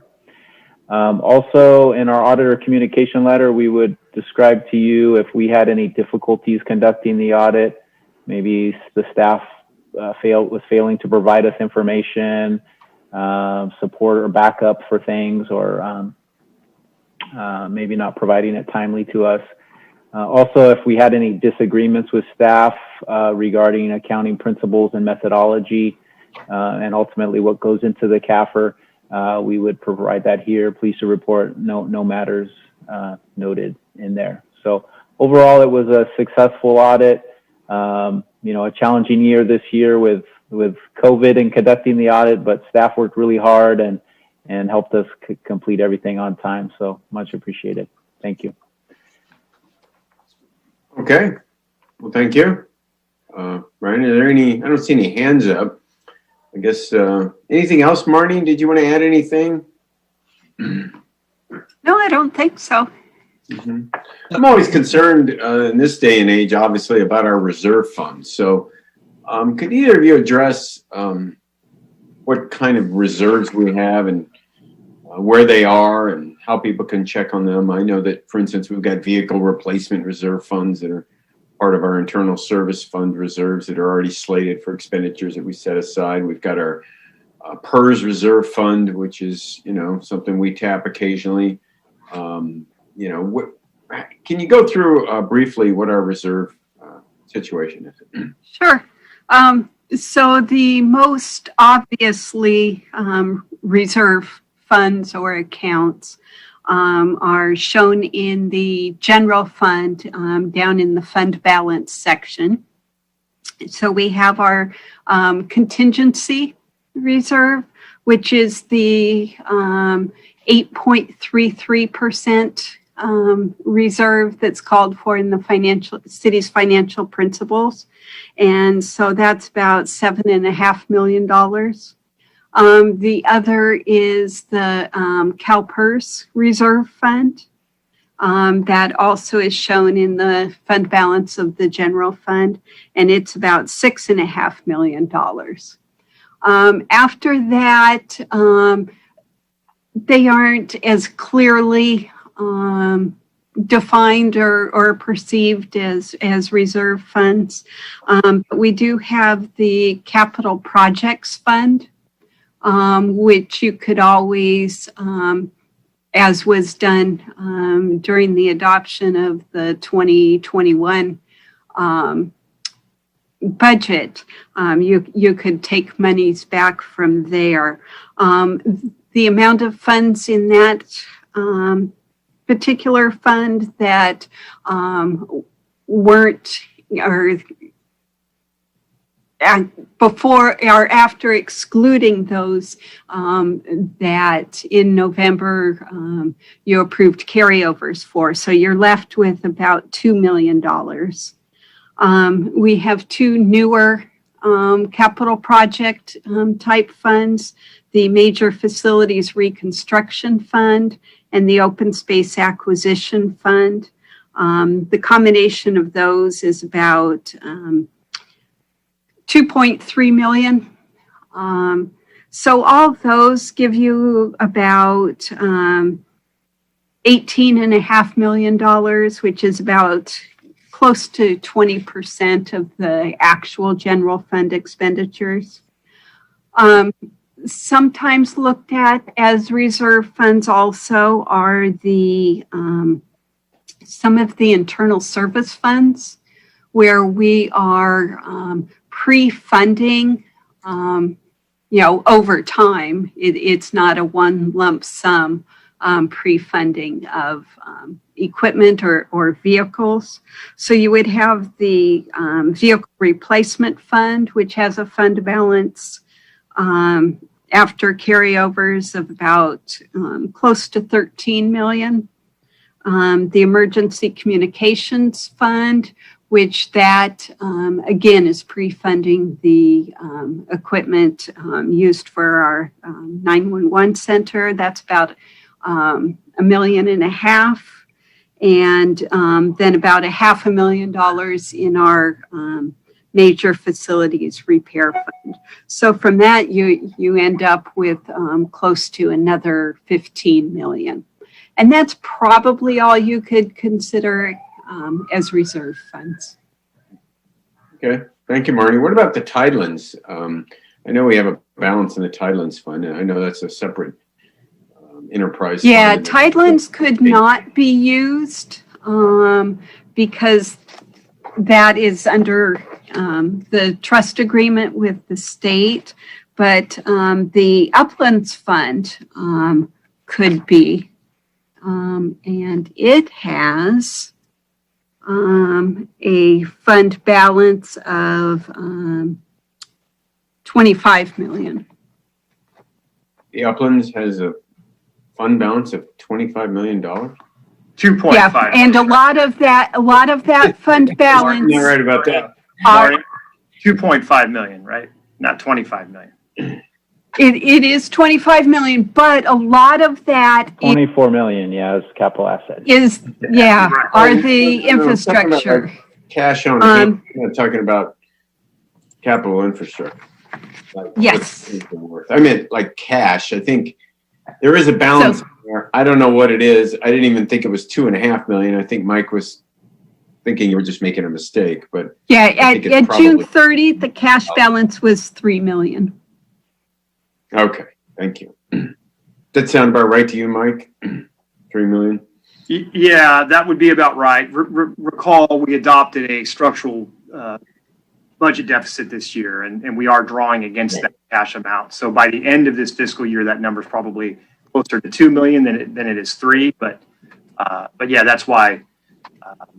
What is our reserve balance in our Tidelands? Cash on a cash basis, Marnie, jump in, but I think we're somewhere in the 15, 16 million range cash. Close to 15 million, yes, okay. At June 30. And that money would have to be used anything in the Tidelands, which of course is west of the mean high tide line, which is things like the Seaside Lagoon and some of the harbor, not even all of the harbor actually. Includes most of the pier, but not all of it. Correct. Everything west of the line. Okay. All right. Councilmember Grant. Yes. First, I want to say to Mr. Gruber, you and your team did a fantastic job. I want to thank you for presenting to the audit committee. Mr. Horvath and myself and Mr. Brandt were on that committee. So thank you very much. It's always great to read a CAFR where you have extra money. We were proposing only about 500,000. When you come up with 700, it's a nice little boost there. It's at least some good news in some very tough times. Marnie, I want to say thank you to your team as well, the entire financial department.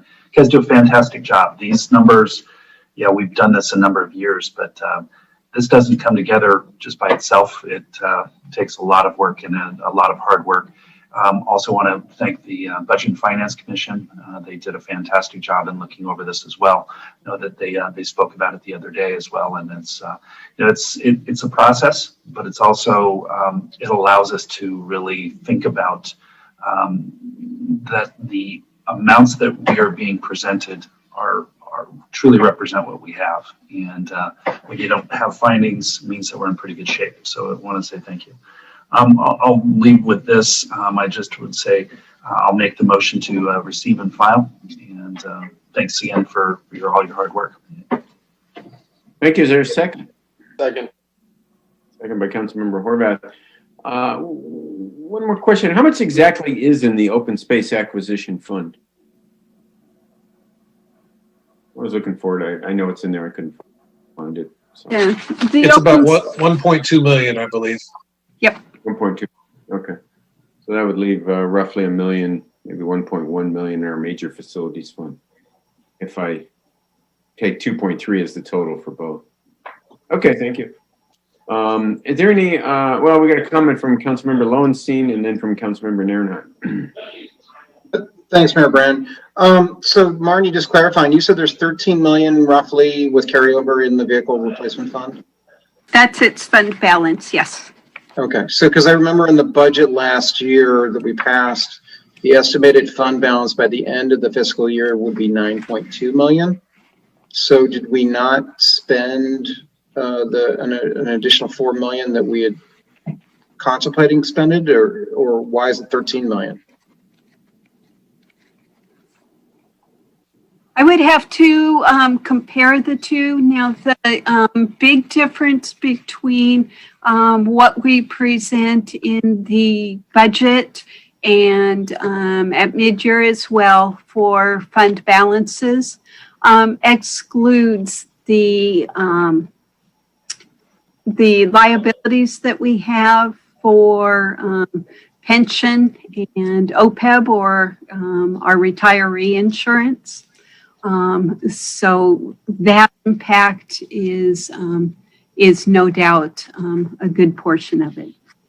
Okay, because whether it's 9 or 13 million, it's a pretty healthy fund, that's for sure. Yes. So, but we have some pretty healthy purchases that will come about. And you will recall, Councilman, we did suspend a few purchases this year as part of our budget balancing technique. So some of those will come back online down the road. Okay, thank you. Okay, Councilmember Nierenheim. Thank you, Mayor Brand. Yeah, so that was kind of my question here. So the audit really shows 1 + 1 = 2.0, right? It shows that we're adding things correctly, things are being spent, and we're saying we're spending money in certain places, and the money is actually going there. But it's not actually saying, to Councilman Lowenstein's point, us spending money, say, for instance, in a certain fund is that's not what you're auditing. You're not saying yes or good or bad on that. You're just saying, yes, you said you're going to spend $100,000 and you did actually spend $100,000 and it did actually go there, right? That's essentially what you're saying in this audit? To a degree. I mean, we do, expenditures that we audit, for example, we do make sure that that fund, that expenditure belongs to that fund, is being charged to that fund correctly. For restricted funds, special revenue funds, that, you're complying with the restricted rules for those funds. And so, there is a little more to it than what you say, but in general sense, yes.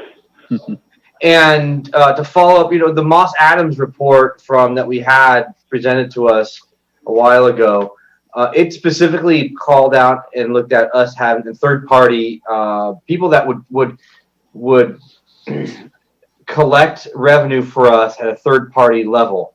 So we have trouble verifying, auditing that those monies that they collect and they actually give it to us. That was essentially what the audit said. We have limited staffing, so it's not easy for us to audit that. Did you guys audit that as well? Make sure that we're getting those monies in? I'm not sure of the exact, finding that you referenced, but with respect to kind of third party, and other offsite locations where cash is being collected, our audit on a rotational basis looks at different areas and deemed of higher risk. Sometimes materiality of some, like in the example you mentioned, might not be significant to the financials taken as a whole of the city. But yes, we do look at those cash controls and procedures. The process that you guys have gone through with Moss Adams of doing internal reviews, I highly recommend, and really is something great that you guys do. Not every city does that, actually. And so that's kind of a part of a holistic approach of good auditing throughout the city, financial auditing and internal auditing. And so, and really the two are different, they are different. And you should be doing things like that and looking at those to make sure that your city's getting a quality inspection all the way through. So it's really done well in conjunction with a financial audit. A financial audit is not your end all be all. Everything 100% is good at every single place throughout the city. Right. Yeah, exactly. Okay, so that's all the questions I have or comments I have right now thank you. Okay, any comments from the public?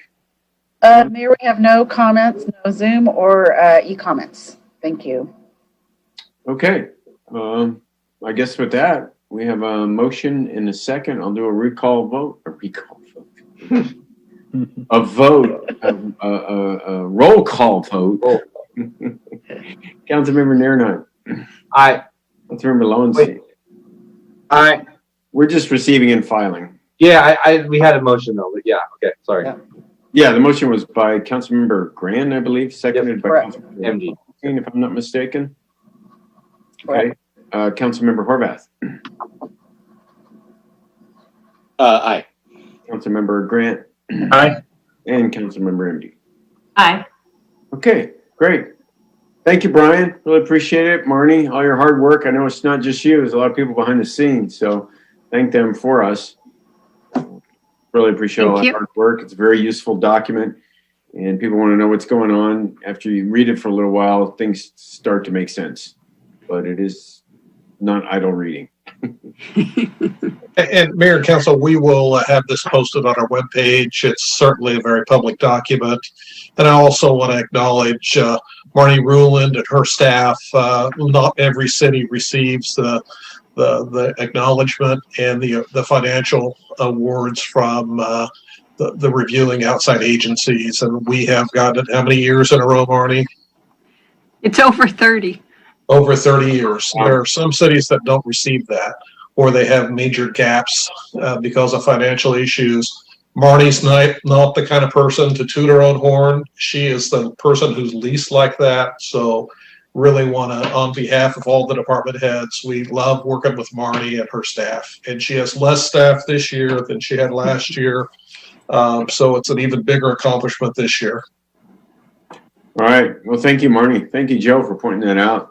Really appreciate it. Thanks, Marnie. Thanks. Count on you.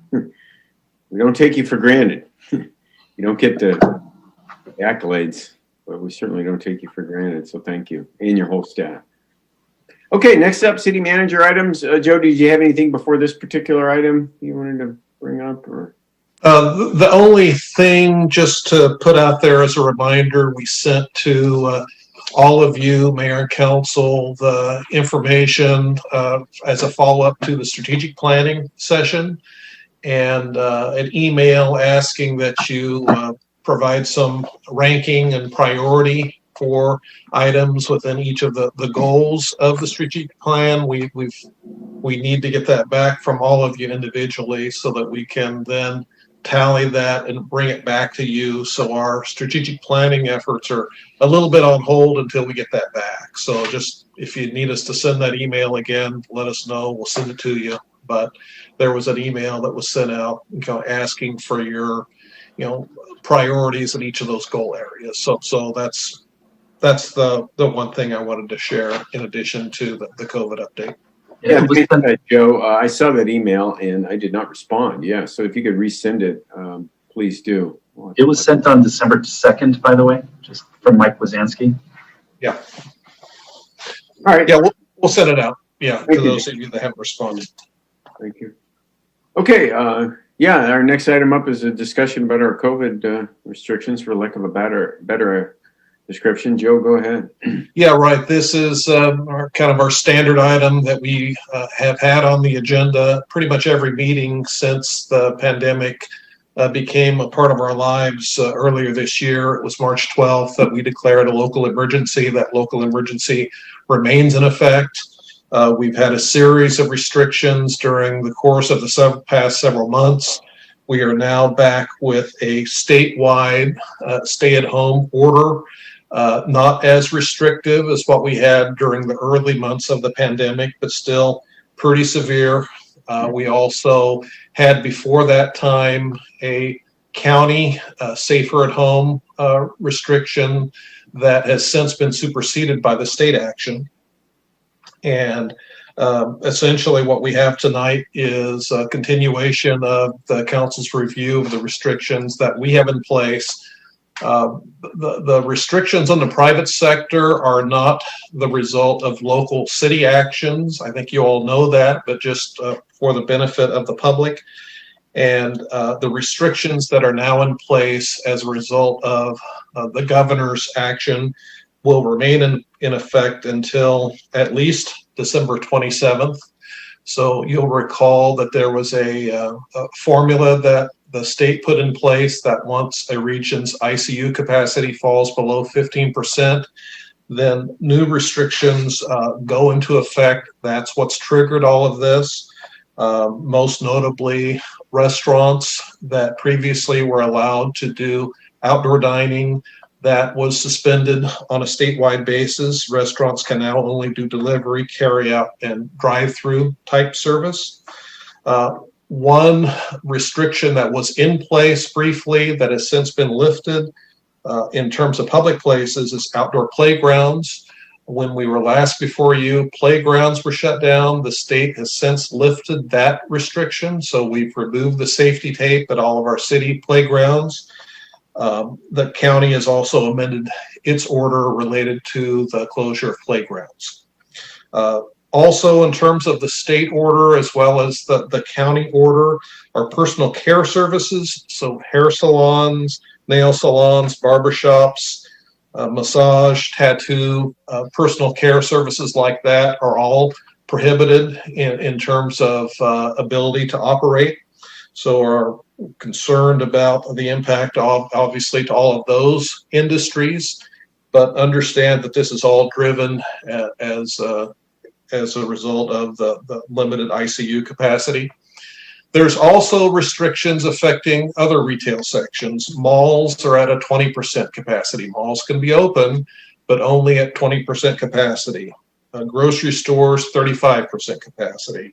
Other activities have reduced capacity based on their occupancy limits. There are certain businesses that can operate outdoors. Exercise places, for example, gyms can have outdoor operations, but at 50% capacity. Hotels cannot accept reservations for non-essential travel. Anyone also who stays at a hotel in our region needs to quarantine for the specified period of time. So the hotel industry is being hit related to these COVID restrictions. So again, being a community that relies heavily on tourism and visitor services, that is something that we've incorporated into our budget.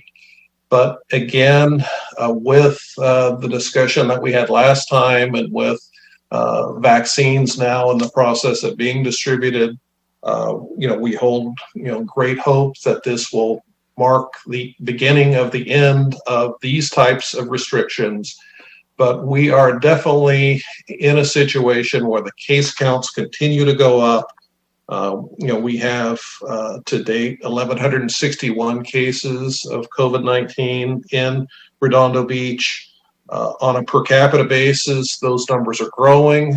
We're comparable to what Manhattan Beach has. Hermosa Beach has fewer individual cases, but a much higher per capita case rate in terms of COVID levels. So one thing that we did have as a follow-up to your direction of last week, and want to thank the city attorney's office for pulling together the resolution that was blue foldered, and you accepted that earlier as part of review of blue folder items, is the resolution expressing support for outdoor dining, also encouraging residents to shop locally, support local businesses. But there are a number of components to that preamble that recognize the seriousness of the situation, but this resolution is before you tonight for your consideration in terms of its adoption. Last comment I'll make is last week we spoke at some length about street sweeping. You heard from a number of residents tonight under public comment asking that we relax those parking standards or relax the parking enforcement. You left that with me, with my staff, to bring that forward in the event that we felt that we could support that. It's a balance in terms of the needs of the residents, the inconvenience to the residents, quite honestly, versus the impact of not sweeping the streets. It's not raining now. At some point it will rain. I think Ted Simon is still part of the meeting here. And Ted, if you want to talk maybe just a little bit about why we're not recommending or suspending the parking restrictions on street sweeping days at this point, and then that will kind of wrap up our comments. So Ted, you want to add a little bit? Absolutely. Thank you, Joe. Based on what we have been experiencing right now, we are in the latter part of the fall. As much as we don't have a whole lot of rain that's in the current forecast, our fear is the amount of leaves and debris that fall from the trees at this particular time could become problematic anytime we get a rain, especially one that's going to be flushing them into our catch basins. As you recall, a lot of our catch basins have screens on there and inserts. We have grates which could easily get overwhelmed with materials that may flow onto them. And that's the material that typically makes its way onto the gutter area, and that's where the sweepers can pick them up when the cars are not parked there. That's our concern as a staff in making sure that our roadways remain clean. Otherwise, the contract will be sweeping on the outside of the cars, which is pretty much closer to the middle of the street. I also took the liberty to poll a few of our local cities here just to see what they've done with their street sweeping. It's a combination of things. The city of Hermosa Beach, I believe a couple of weeks ago, they relaxed their citation on street sweeping. The city of Torrance actually never came back and started their citation process, so they still have no citations, while the cities of Manhattan Beach, El Segundo, Inglewood, Lawndale, and Gardena continue to cite for street sweeping as we do, primarily for the same reasons that we are expressing our concerns as staff.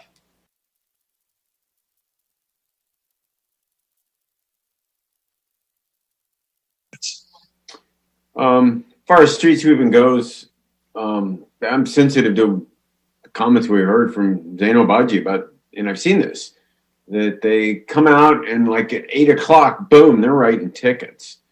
And, if we're going to continue this, we have to at least relax that. I mean, that's just, I know the rule says 8 to 10, but people are having a hard enough time finding places to park. To just start writing tickets right at the very beginning, really, to me, is just not fair to the residents. And frankly, I'm still in favor of following Torrance and and not writing tickets for a little while anyway.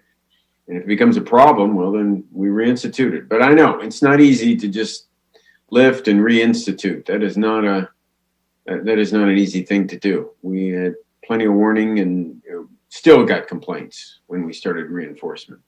So I don't know. I'm still thinking that we should relax it given the conditions we're under and the parking constraints we have in Redondo, especially in North Redondo, but all over really. Okay, Councilmember Narenheim. Thank you, Mayor Brand. Yeah, I mean, I've received now, since last week's council meeting, I've probably received 8 or 9 complaints and inquiries from people. And actually today was the first time I got a complaint from someone in District 1, oddly enough. Most of them was District 3 and District 4, a couple in District 2. One person commented about the Esplanade in addition to his area where he lives at. So it is a big issue for people. They're working from home as they're supposed to be. They're trying to stay safe. And I just want to point out that we in Redondo have a very low infection rate with COVID. And I'm just gonna, make an assumption that one of the reasons why is because people are adhering to the safer at home, safer in place, safer at home. So rather than, penalizing people for being, leaving for work or, going outside and getting into an infectious area, we should be promoting safer at home and making it more accommodating, easier for them to be at home. So those are my comments on that. I just don't see it being a positive thing at all. People are they're at home right now. I got a lot of questions here about some stuff. Vaccine plan.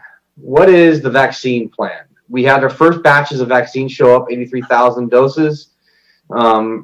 Realizing that our fire department, paramedics, and police will not be getting a part of that first dosage. What is our plan specifically to make sure we're fully integrated and that our paramedics, frontline firefighter paramedics, as well as police, frontline police are going to get vaccinated?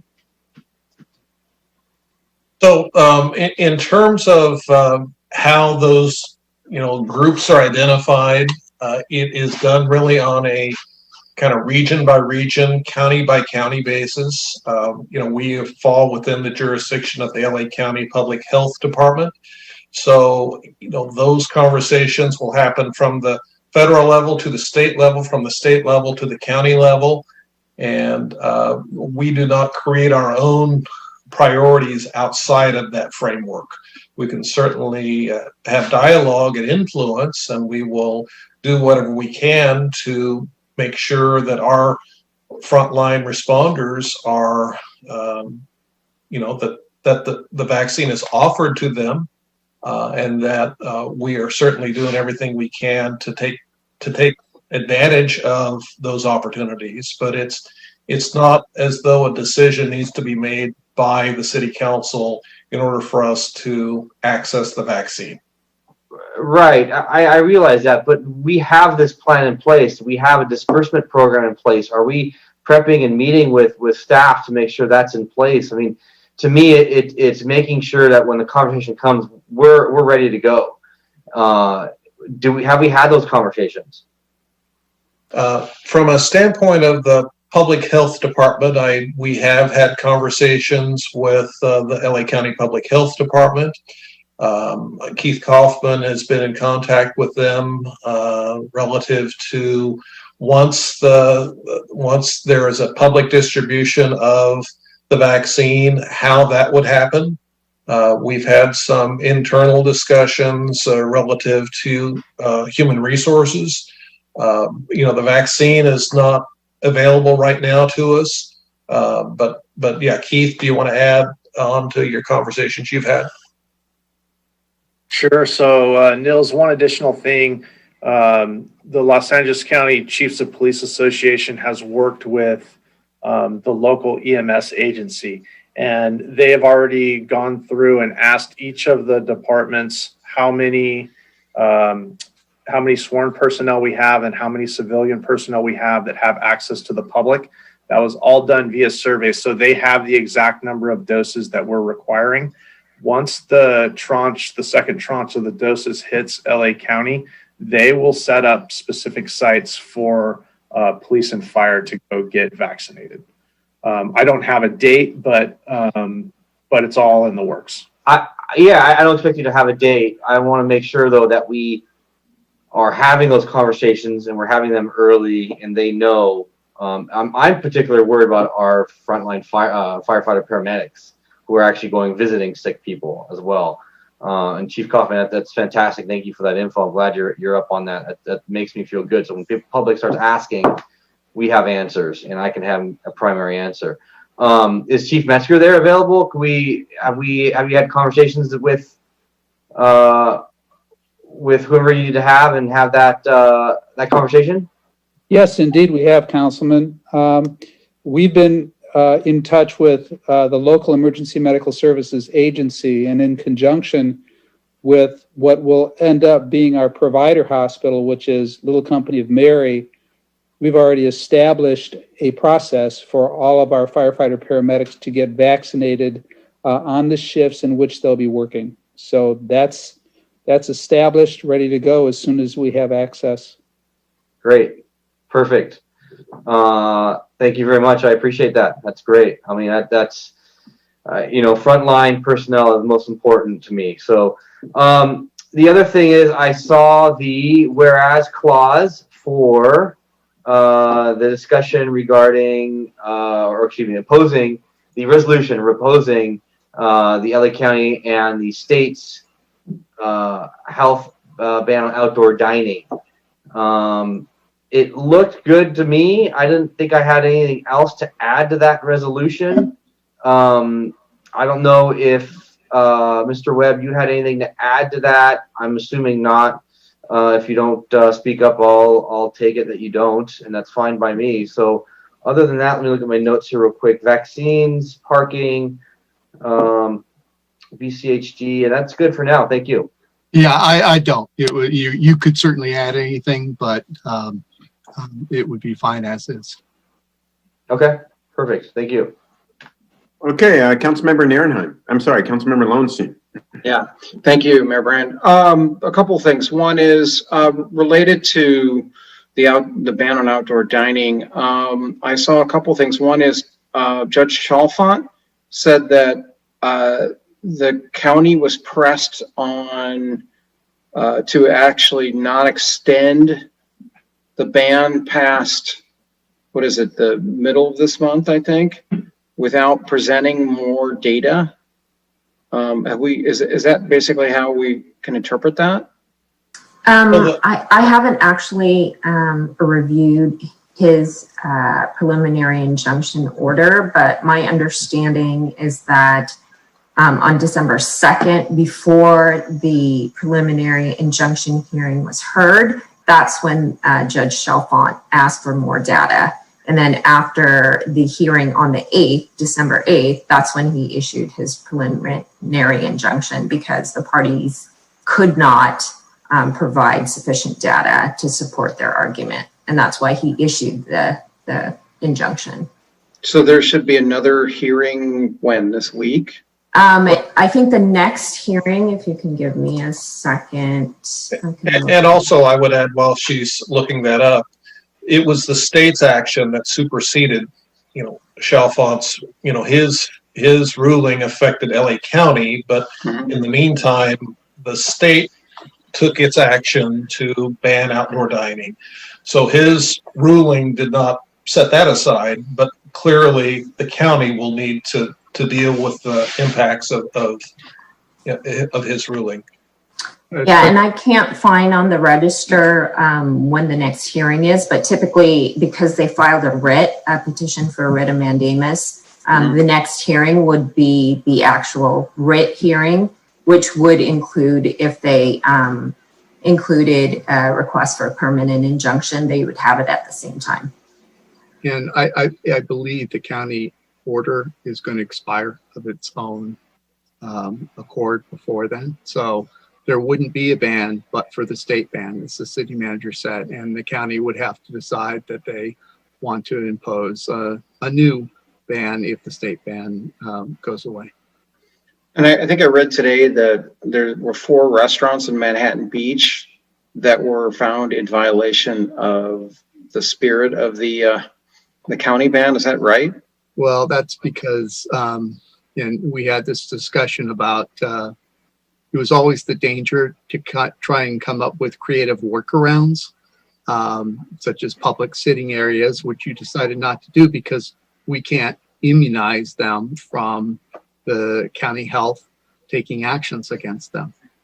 And that's always the problem. So, this resolution opposes not only the county health ban, but opposes the state ban as it pertains to outdoor dining. Okay, thank you. Thank you, Mike. The other thing is, I would like to say that while I understand, our concerns about street sweeping and the need for it, you mentioned wet weather. This is a La Nina year. This is a very dry year. I'm looking at the weather forecast. There's no rain predicted before the end of the year.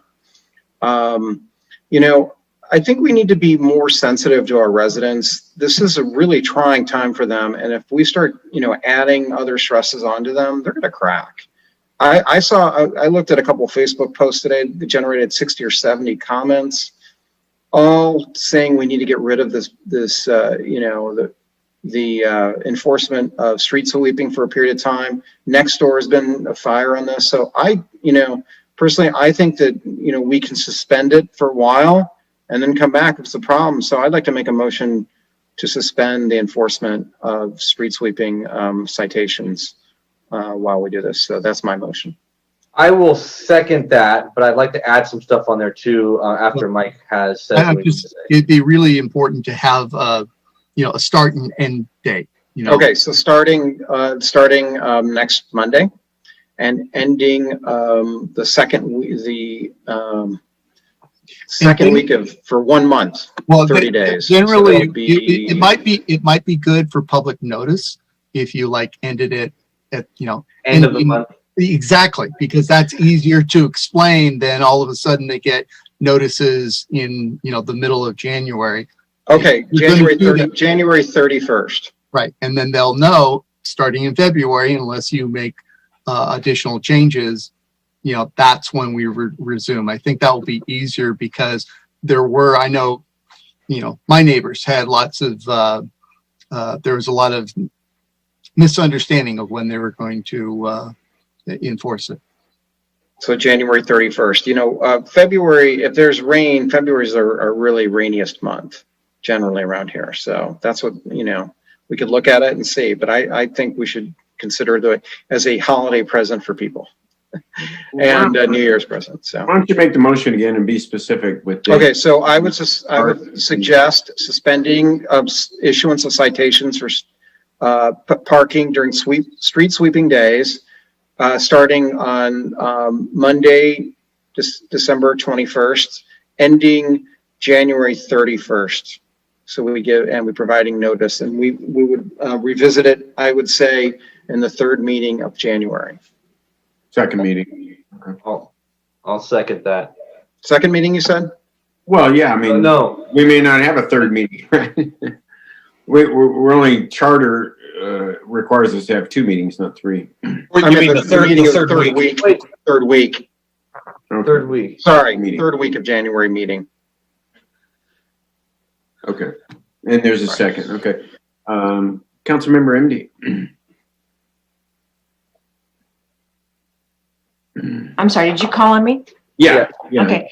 I totally empathize with what you're saying and that it's harder to get parking, and I get all that. But I also remember when we didn't have enforcement, how many people complained, enough already, the streets are getting all dirty and blocked off, and I got to tell you, at the time when I was getting those complaints, I thought to myself, well, if it's that dirty, go out and sweep it up. It's in front of your house.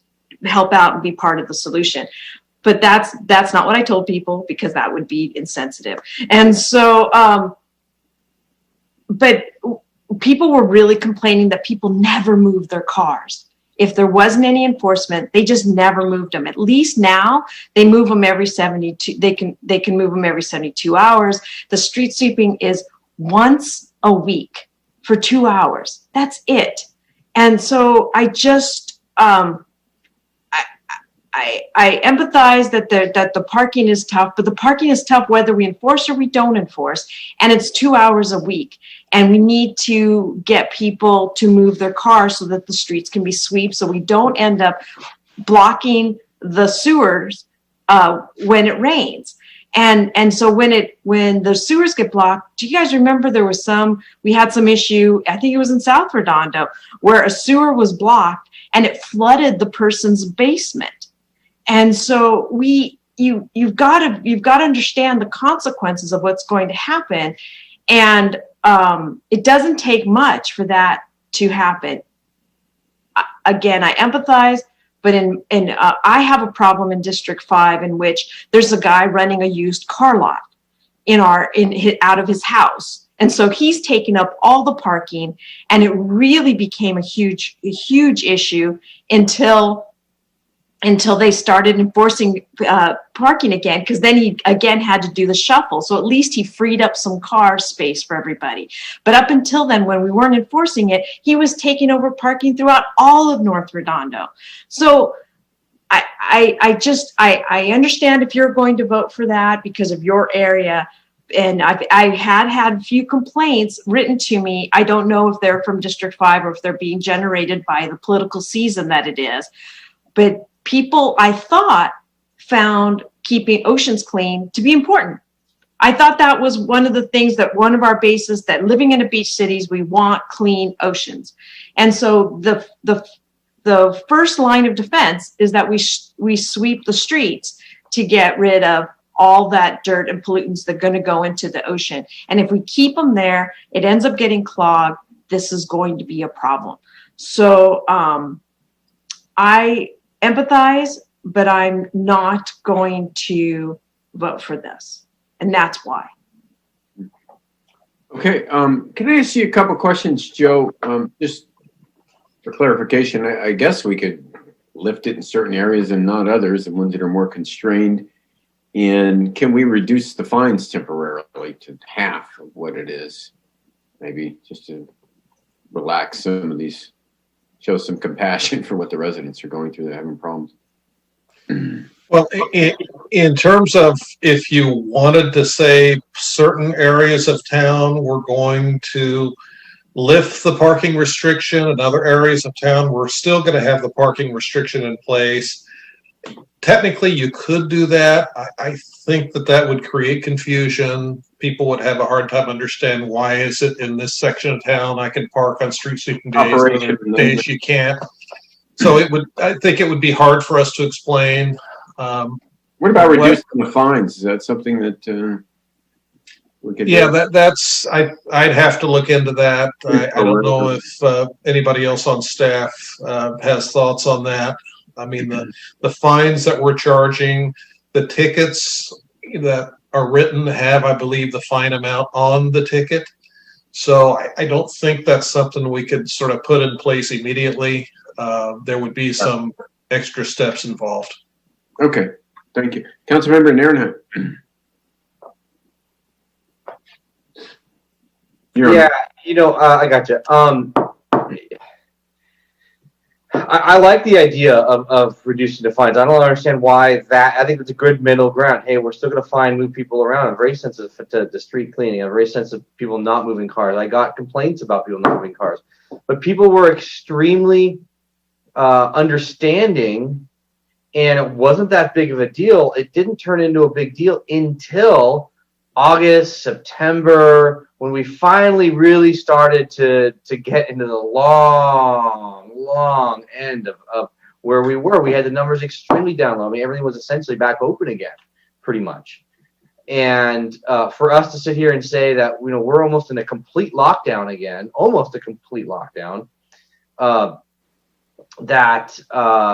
that we're just going to let it go by the wayside because it's too confusing. I mean, I like the idea of reducing the fine. That would be a middle ground that I could come to go. I definitely, and otherwise would push this, and it's an issue. It's a huge issue for people. We want to support, and we need to support people staying at home, safer in place, staying at home, because our numbers are rising rapidly. We want people to do the safe thing. We don't want people to feel forced, and especially with people not having jobs, not having the ability to pay for these fines. I mean, I know some people who are now moving back in with either parents or friends or, condensing because they don't have jobs. So I don't feel it's wise for us to push this with the community. And like Councilmember Lowenstein said, we're still able to clean the streets, and it's not like we have this massive rush of rain coming our way anytime soon. It's been extremely dry, unhealthily dry. So that's my questions on point on that. Thank you. Okay, Councilmember Lowenstein. Yeah, it's not 2 hours. It's 3 to 4 hours one day and 3 to 4 hours on the other side of the street the other day. So it's 7 to 8 hours that people are inconvenienced. Remember that. That's the first thing. The second thing is, the reason people were complaining about the streets not being swept is we went from March till September. That's an incredibly long period of time. 6 months? We're talking 6 weeks here. It's not like all of a sudden Santa Monica Bay is going to be filthy because we're not street sweeping. I mean, that's kind of silly. And the other thing is, people are going to be home over the holidays. They're not going anywhere. People have talked to people. It's going to get worse. Back in March, some people were still out working. Now we're going to have people not working and staying home. Yeah. So this is and this isn't me just looking out for my district. It's really acute in 3 and 4. Maybe not up in the TRW track, maybe not in 1, somewhat in 2, but it's really, Christian and John, these very tight parking in your area. If anybody should be concerned, it's you guys, because those are areas that have no street parking. And now when people are spending 20, 30 minutes trying to find a spot, they're not going to get the message that we're trying to keep debris from being, clogged in the catch basins. They're going to be mad at the council for continuing to do this and handing them $53 tickets or whatever it might be because they can't find a place to park. Some people are parking on driveways in 2 and 3 lots because they can't find a space. Then everybody's, trapped in their driveway for a while. I know it happens in our place. So, let's be a little more resident friendly here rather than just saying, well, we have to do this because the ocean's going to get dirty. I mean, come on, guys. This is not rocket science. And, it's not just an inconvenience. It's a huge inconvenience for people. And, I think we need to do something about it. So that's where I'm at. Okay, Councilmember Horvath. Yeah, I don't think it's fair to paint anybody on this council as being not resident friendly. I think that's a ridiculous statement to make at any time during any conversation. And I think there's plenty of information to back that up on things that we do on a daily basis, both as a city and as a council for residents. With that said, I'm not getting complaints. I hear that some other people are, but I'm not.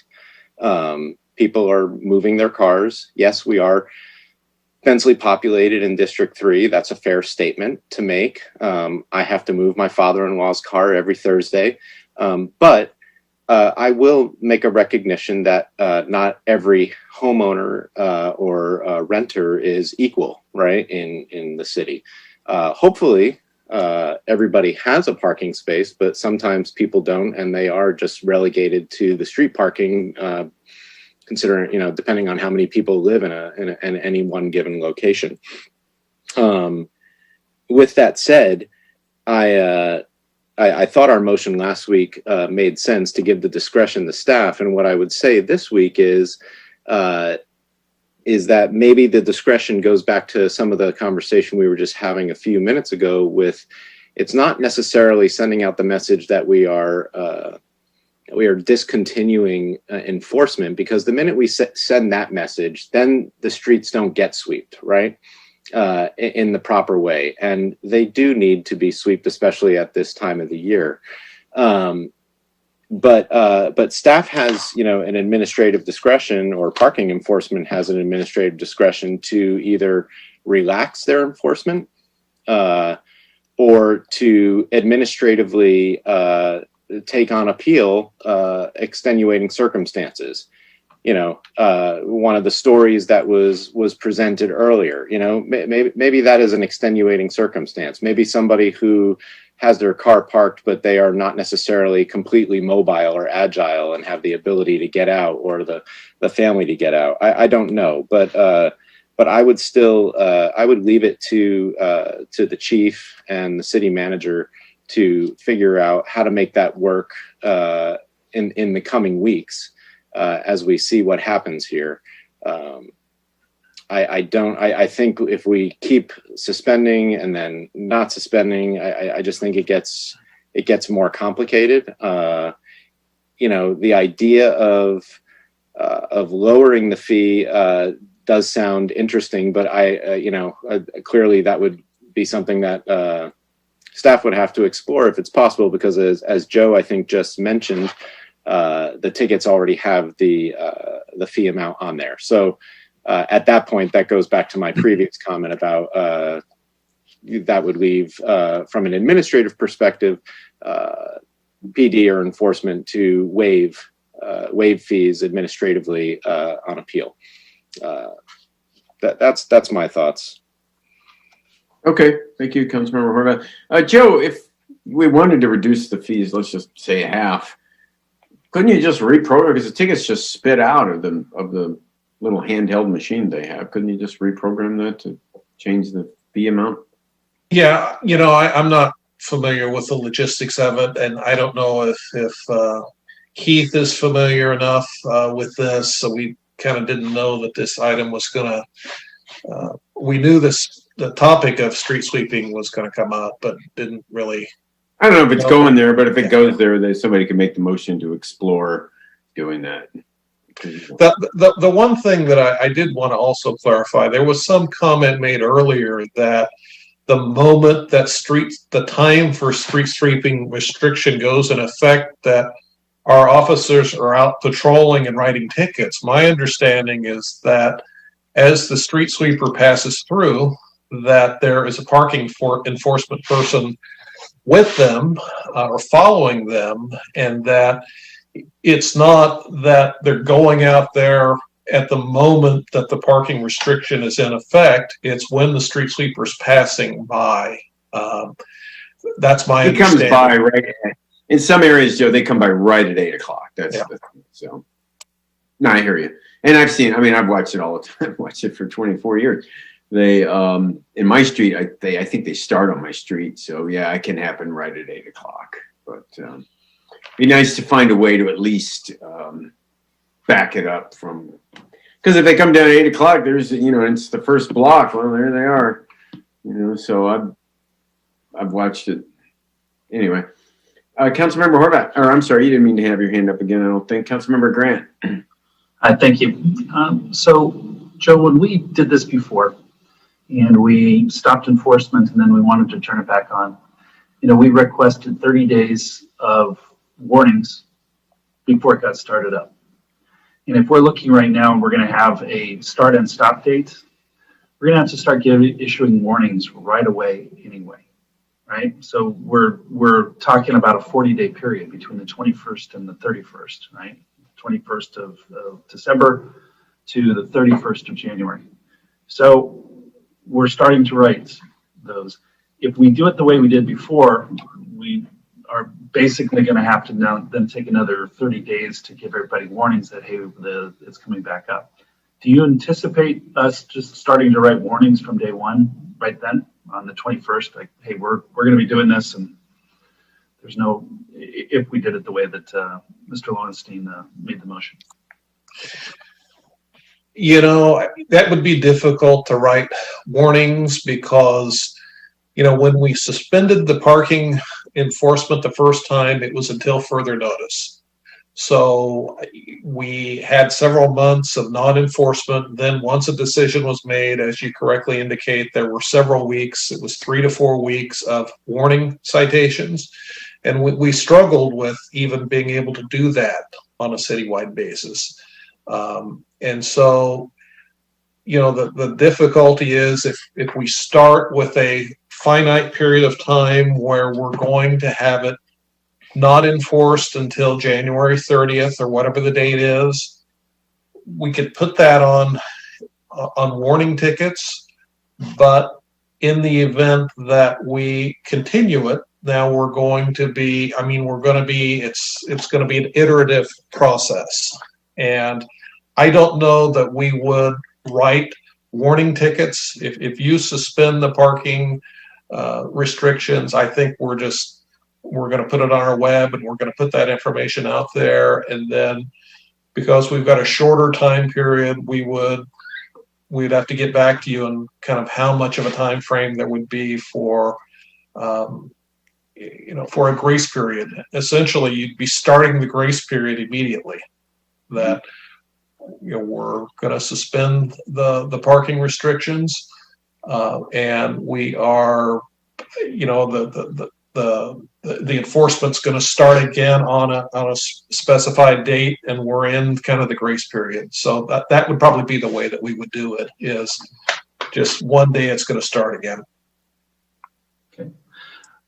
Last time, a number of folks said, hey, we didn't know that it was going to come back on. We didn't know they're not checking on social media. They don't go to the website. They don't get the emails from their city council person, all of these different things. Is there any way we can put a little ad in the paper or something like that? Yeah, we could, I suppose we could, take out an ad in the papers, if you think that would be more effective. Well, a number of folks have just said they didn't hear, and one of them, a couple of them had actually said that it was, hey, let's get it in the paper. Again, with all 5 council folks, getting their word out, you've got community meetings, you've got all this, but you have a lot of folks that aren't paying attention, and that's just kind of how it works. So, with regards to then how bad the streets are going to get in these 40 days that we're talking about. As Mr. Simon mentioned, there's a lot of leaves coming down, and it's going to really put us under some pressure. Mr. Simon, if you could just maybe answer that again, is this one of your hardest times, or what are we looking at? We're talking 30, 45 days. It is. This is the latter part of the fall, the end of the fall, beginning of winter. And yeah, we're going to see the most amount of vegetation drop from those deciduous trees during this period. Okay. So we've got a pandemic, we've got leaves on the ground, we've got rain coming. It's kind of quite a perfect storm. Last week I was very comfortable just putting this in Mr. Hefkin's hands, as well as Mr. Kaufman, or Chief Kaufman's hands. And I'll just say, with regards to this, we decided this because we did have an indefinite amount. Has there been any word as to how much longer we're going to be under safer at home, or stay at home? It's all driven by the ICU capacity at the state level. The trend lines are not good. Right now it's through December 27th. Whether suddenly there's extra ICU capacity that becomes available at that time. The last I checked, we were at 9% for LA County. So unlikely that the restriction is going to be lifted on December 27th, 28th, but how much longer than that, I don't know. Okay, so, Mayor Brand came on right when we started talking about 01 and said that we're in a pretty critical state right now, that our ICUs are full, that we're, even in the South Bay, even though we're doing well, and we're keeping our counts down here in the beach cities at least, that we don't have capacity even here where we're doing well. So we have to keep that in mind, that we believe that this is most likely going to be extended. And, so what do we do on January 31st?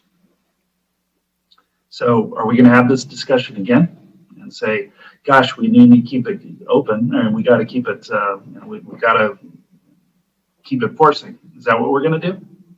It doesn't sound like a very good option. And, this kind of keep extending this, we're going to be back here doing the same thing. And I don't think that just turning this off answers that question. So, this finite time works just for us to kind of, as you said, give a holiday present. But the idea is that if we're going to be in this for a while, it doesn't solve it for the longer process. And if we turn it off now, we can't turn it back on very quickly. Okay, if we're going to be at the 31st and we're going to get close to the 31st, and then we're going to have pressure and going to get emails and we're going to have all this other thing, I don't think that's a very good position for us. On the other hand, we feel for people as well. So I do have a question for Mr. Webb. With regards to the resolution that we have here, what does this actually do? I mean, I can read it and I can say, yeah, it says hereby the Redondo Beach City Council hereby opposes the LA County Health Officer's orders. Yet you said that the state ban is actually the one that's in force, and that the county may lift theirs, and then they'll be in conflict as well, correct? So what I said is this opposes both the state ban, which is the one that's effective, and Judge Chalfant even said when he was granting the injunction that it wasn't, it didn't mean, his ruling didn't mean that the restaurants could resume outdoor dining, because the state ban prevented that. And so this is, like all resolutions, an official statement of the policy of the city of Redondo Beach, that if you pass it, you're in opposition to the LA County ban on outdoor dining and the statewide ban as it applies to outdoor dining. how many other cities have done this in the last couple of weeks or the week? Well, a number have, Torrance did, Whittier. I don't know the exact number, but a number in LA County that did what you have done, which is work with the businesses and the restaurants and try and get them up to speed with all the protection so that they could resume and keep their doors open. Many of them felt that the ordinance, similar to what Judge Chalfant found, wasn't supported by scientific fact, but it's entirely a matter of policy for you. And we drafted pursuant to your, all of your direction last Tuesday. Right. Okay. I believe the reason that they, and I said this previously, I believe the fact they banned outdoor dining, it is just encouraging people to just stay home. You go, you do your business, you get your food, and you go home. Kind of, as we had this discussion last week or the week before of how do we get, if someone goes and sits at a table, it's the restaurant that gets in trouble and it gets their license pulled. Okay, and that's not what we want. We want people to go home and be safe, and that's really, I believe, why they target that industry. Whether it's right or not, I don't know, but it certainly, as we've stated before, eating at a restaurant generates other activity to go and go shopping, go walk up and down the streets, visit other things, which is exactly what you want when we're all free to roam and we're not facing a pandemic. That's just, It's a policy call for all of you, and we prepared it at your direction. Mm-hmm. Okay.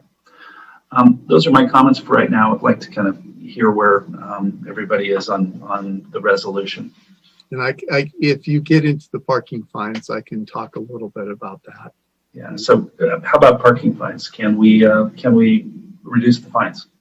you can, you're going to have to bring back the master fee. I don't know what the parking citation is, if it's $40, $45, somewhere around that. 50 something.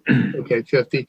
But there are certain state mandated surcharges that you have to, as a matter of law, add on to any parking citation. So there's a base city amount, and there are surcharges you have to add on to them. And so, there's if you're going to impose some sort of a fine or reduced fine, you'd have to bring that back and, reduce that amount, but still make sure you're covering the surcharges. And there's a requirement in the vehicle code that as much as possible, you try and be consistent with other fines, other cities in LA County. I think certainly that can give way to, why you're doing it because of a pandemic, but you can reduce it to zero if you don't, by not enforcing it.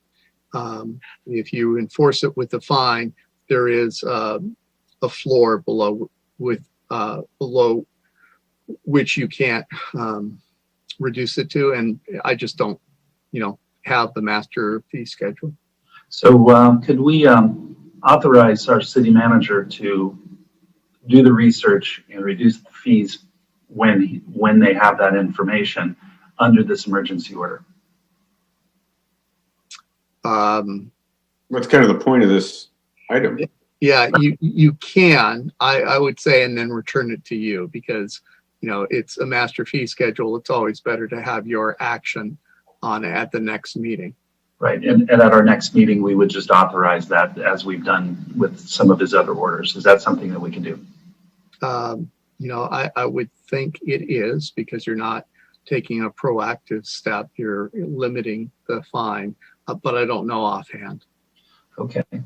I'm finding that we're going to find a compromise here. Even Mr. Narenheim mentioned reducing the fees. We're trying to be sensitive to what we have, but we're also trying to make sure that our streets are swept. If we were to authorize Mr. Hefkin to go out, find an appropriate reduced fee for this, do so under his discretion, and then bring it back to us, and we'll authorize that. Have it in effect while we're under safe at home or stay at home. That kind of gives everyone what we need here. How about you pick an amount so the city manager isn't put in the position of trying to come up with a compromise. You could say, this is an example, reduce the fine for $25.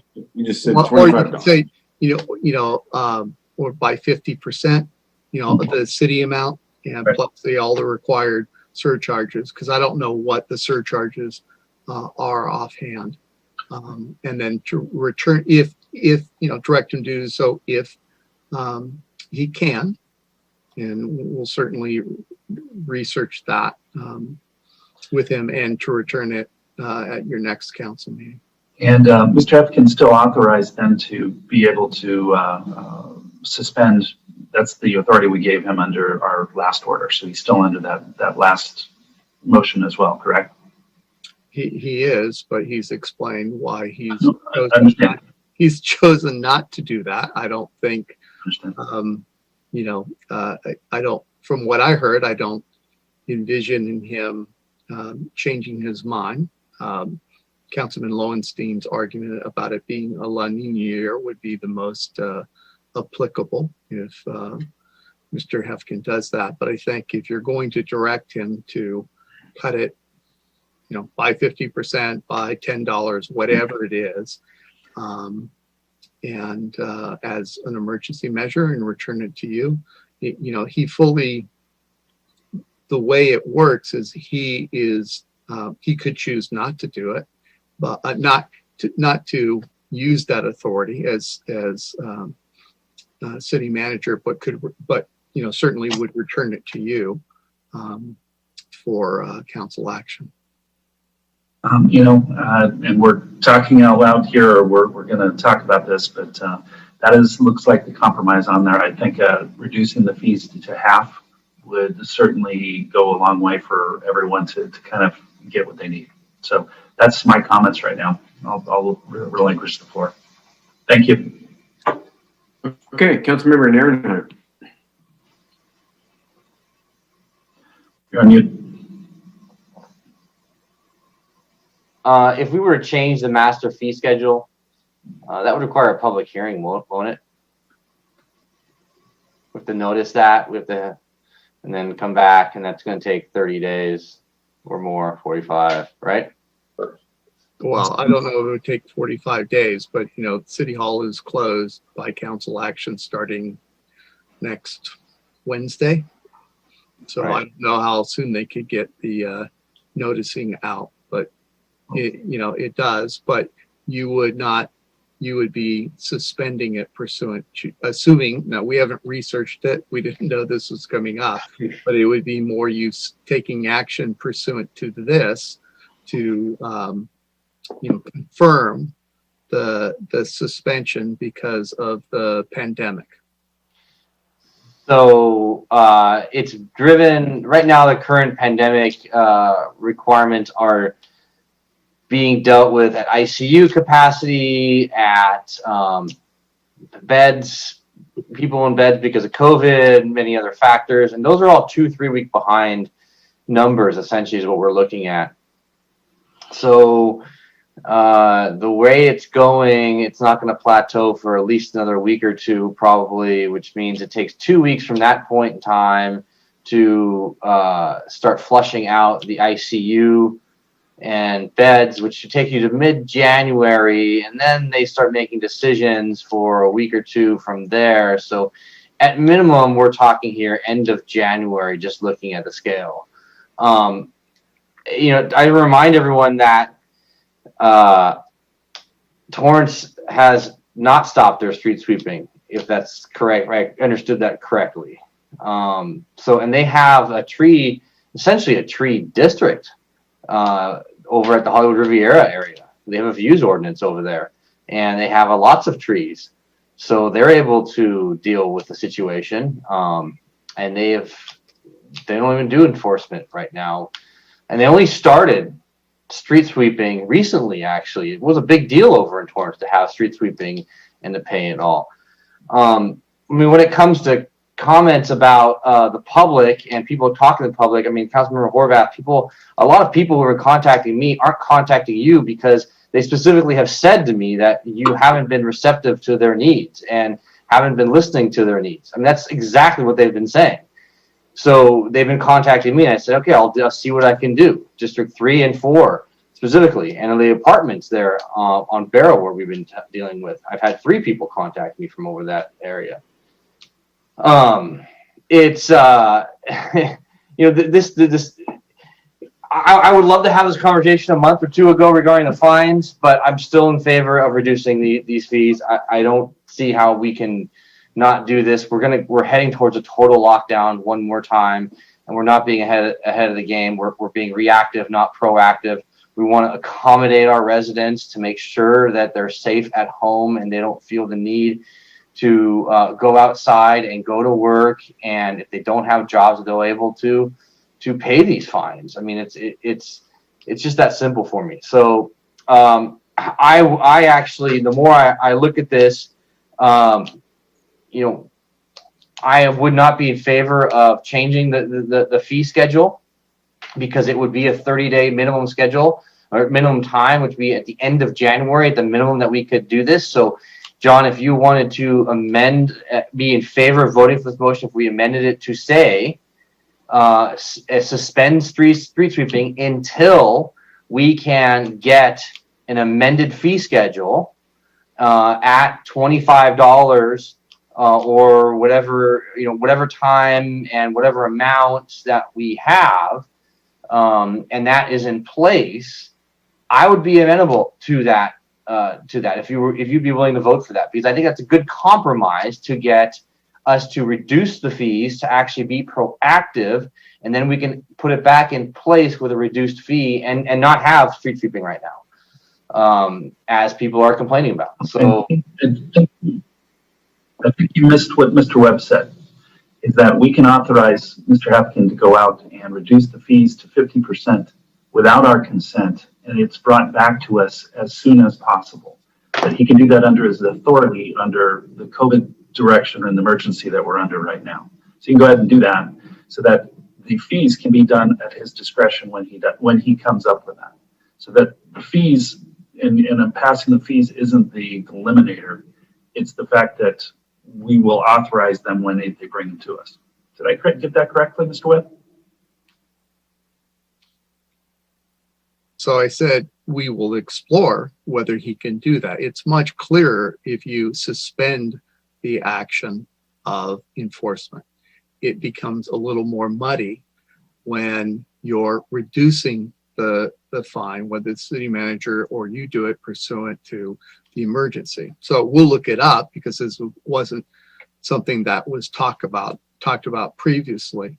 And I don't know offhand whether we would have justification to do it pursuant to the COVID emergency. We may have, because you're not, creating a new law, you're reducing the amount of penalties and due to an emergency.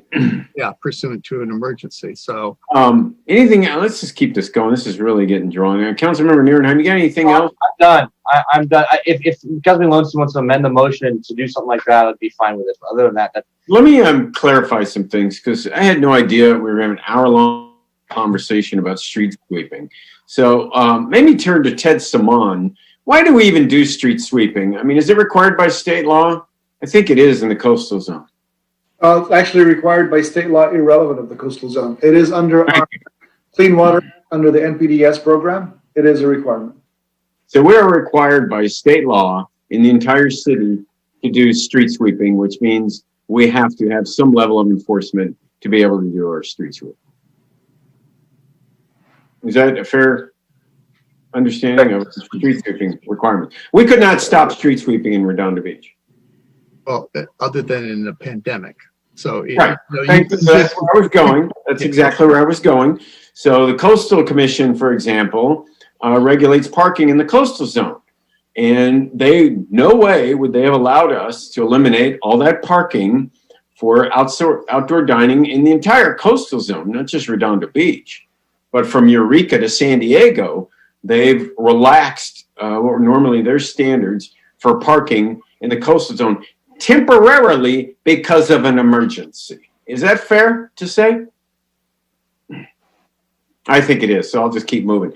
So I would imagine that we can give the city manager direction to reduce the fees to $50 on an emergency basis.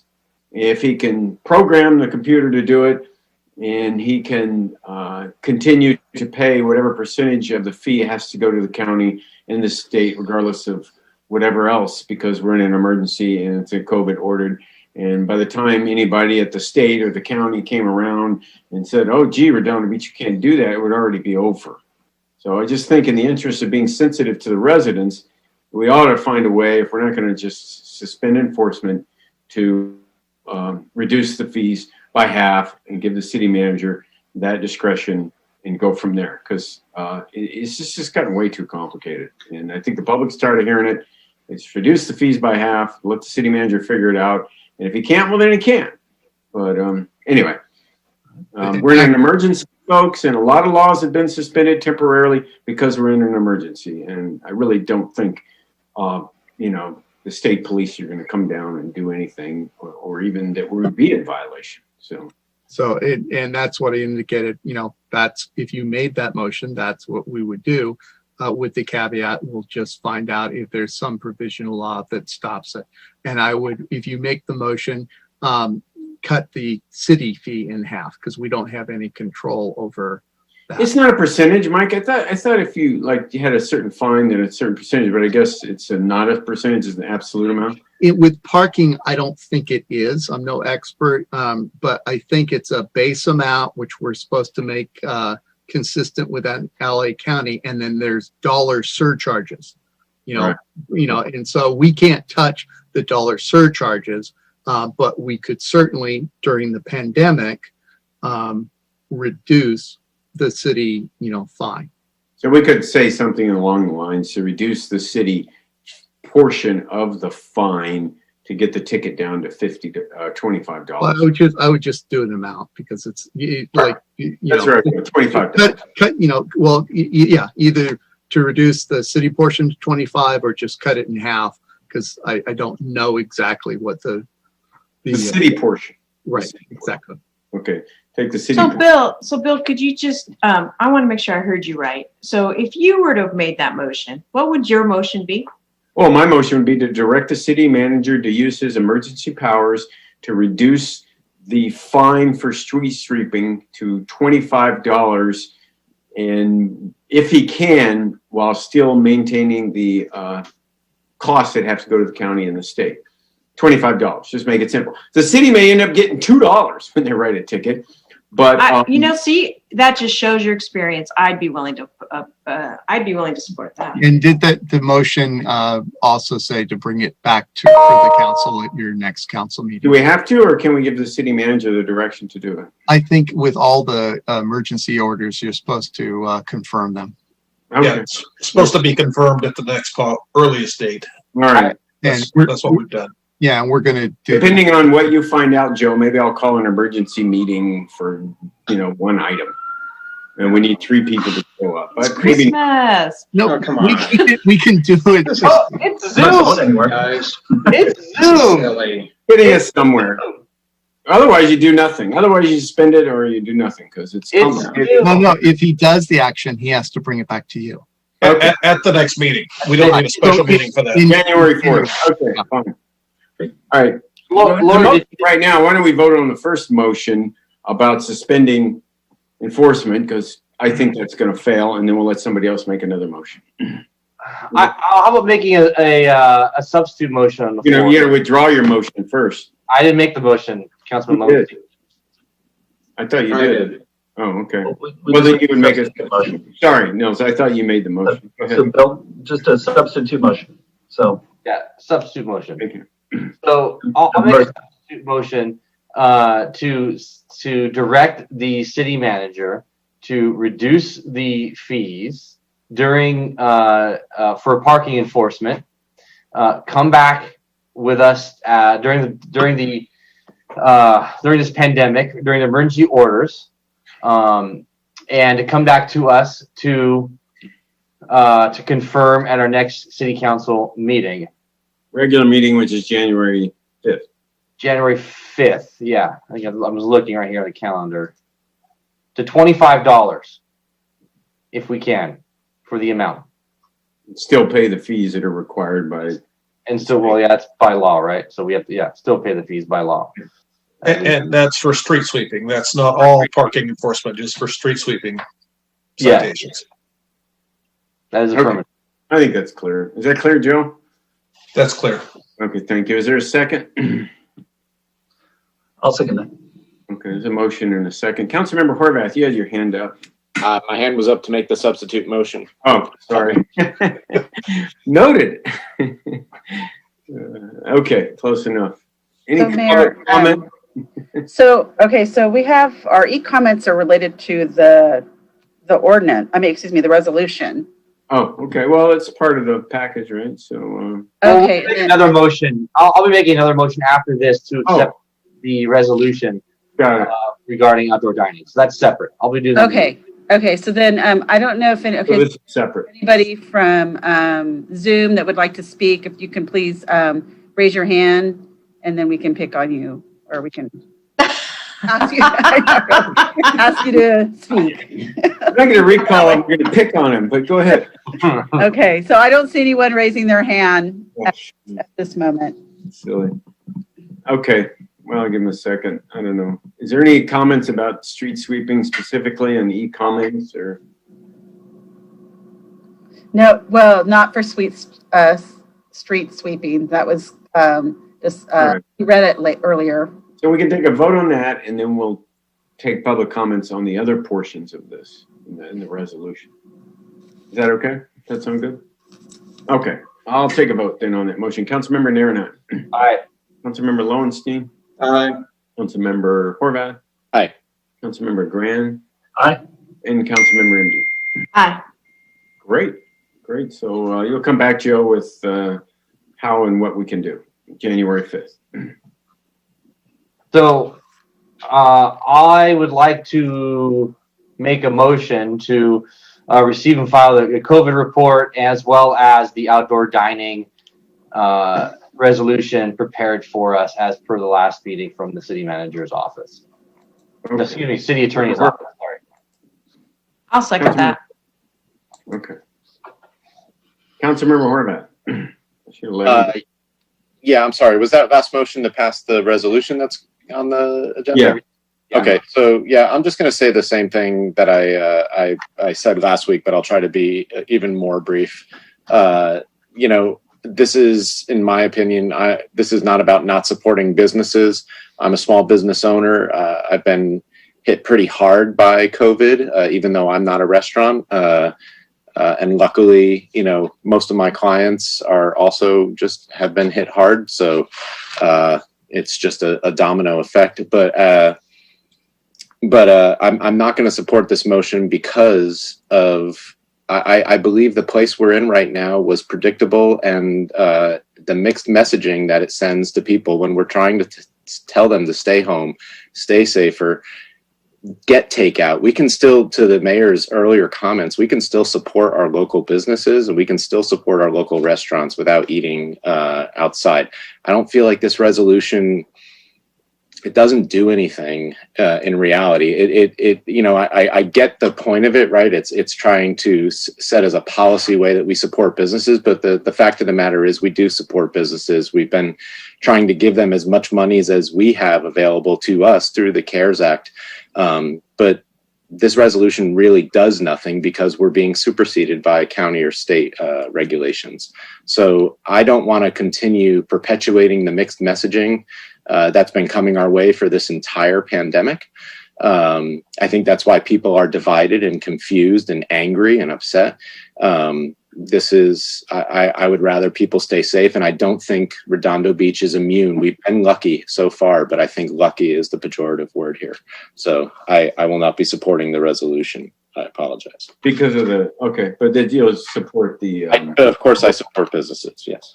Yeah, but you also support the other portion of this item. I guess the resolution is kind of separate. So, aren't we voting on the whole item to receive and file? But I think we're just receiving and filing the. I'm not opposed to that. So no, I'm not opposed to the receiving. I'm just wondering if we should have a separate vote so you can vote no on that. Does it matter? It's going to pass for free. Well, whatever. I mean, I don't think Councilmember Horvath should have to vote no on the COVID, what we've set in place already. It sounds like he'd have to vote no on your motion that includes that.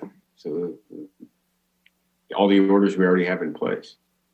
So if we bifurcate the resolution from the receiving and the filing, then he'll be able to vote yes and approve continued COVID restrictions as laid out by the city manager. Do we have any? Then he'll be able to vote no on the resolution banning outdoor dining. There was really nothing in my report that I needed confirmation of. You've already given the direction related to parking enforcement. So I think just a single resolution that's before you could vote on. Okay, great. All right. So any public comments about this resolution then? Yes. Okay, now we have Lee Kohler. There you go. All right, thank you. Hopefully you can hear me. Yeah, we hear you fine. All right, so yeah, my name is Lee Kohler, Mayor and City Council. For reference, I'm Commodore King Harbor Yacht Club. I do want to make it clear, though, that I am speaking for myself, and I strongly support this resolution. By their own admission, the county has adopted this ban despite the lack of any evidence that outside dining was contributing to the surge. Outside dining was initiated back in June. COVID cases in Los Angeles County were basically flat from that point up to the middle of October. So it would seem that outside dining was not the problem. To speak from personal experience regarding King Harbor Yacht Club, we've been operating with outside dining since the start of the county protocols. And as a private club, unlike many restaurants, we know all our customers, all our members who are dining there. we hear from them and would likely have heard if anybody had become ill. We are aware of no COVID cases among our members since we've been open for dining. We did have a couple of cases where staff members tested positive for COVID. They informed us immediately.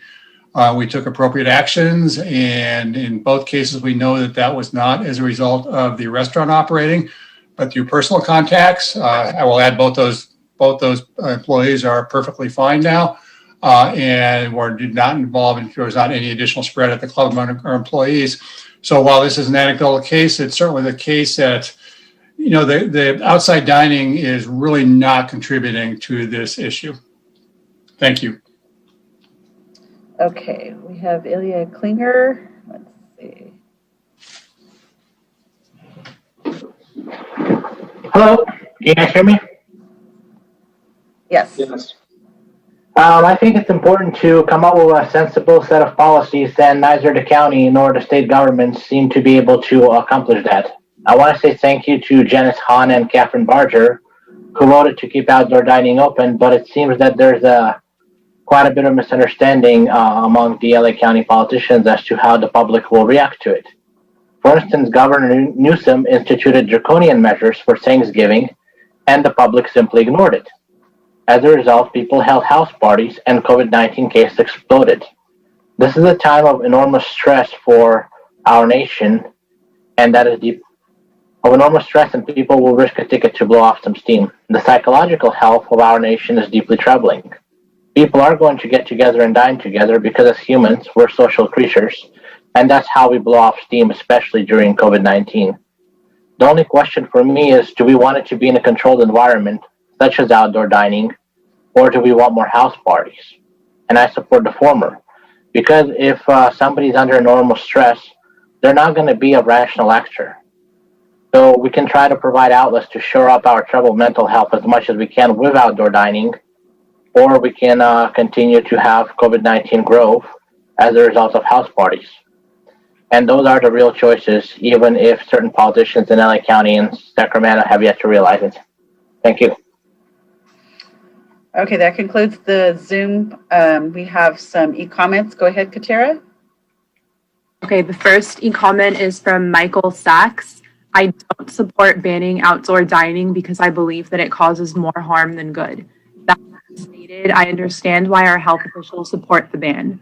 Our hospitals are at risk of being overrun. Restaurants that have outside dining have responsibility to adhere to health guidelines, and those guidelines should be strictly enforced.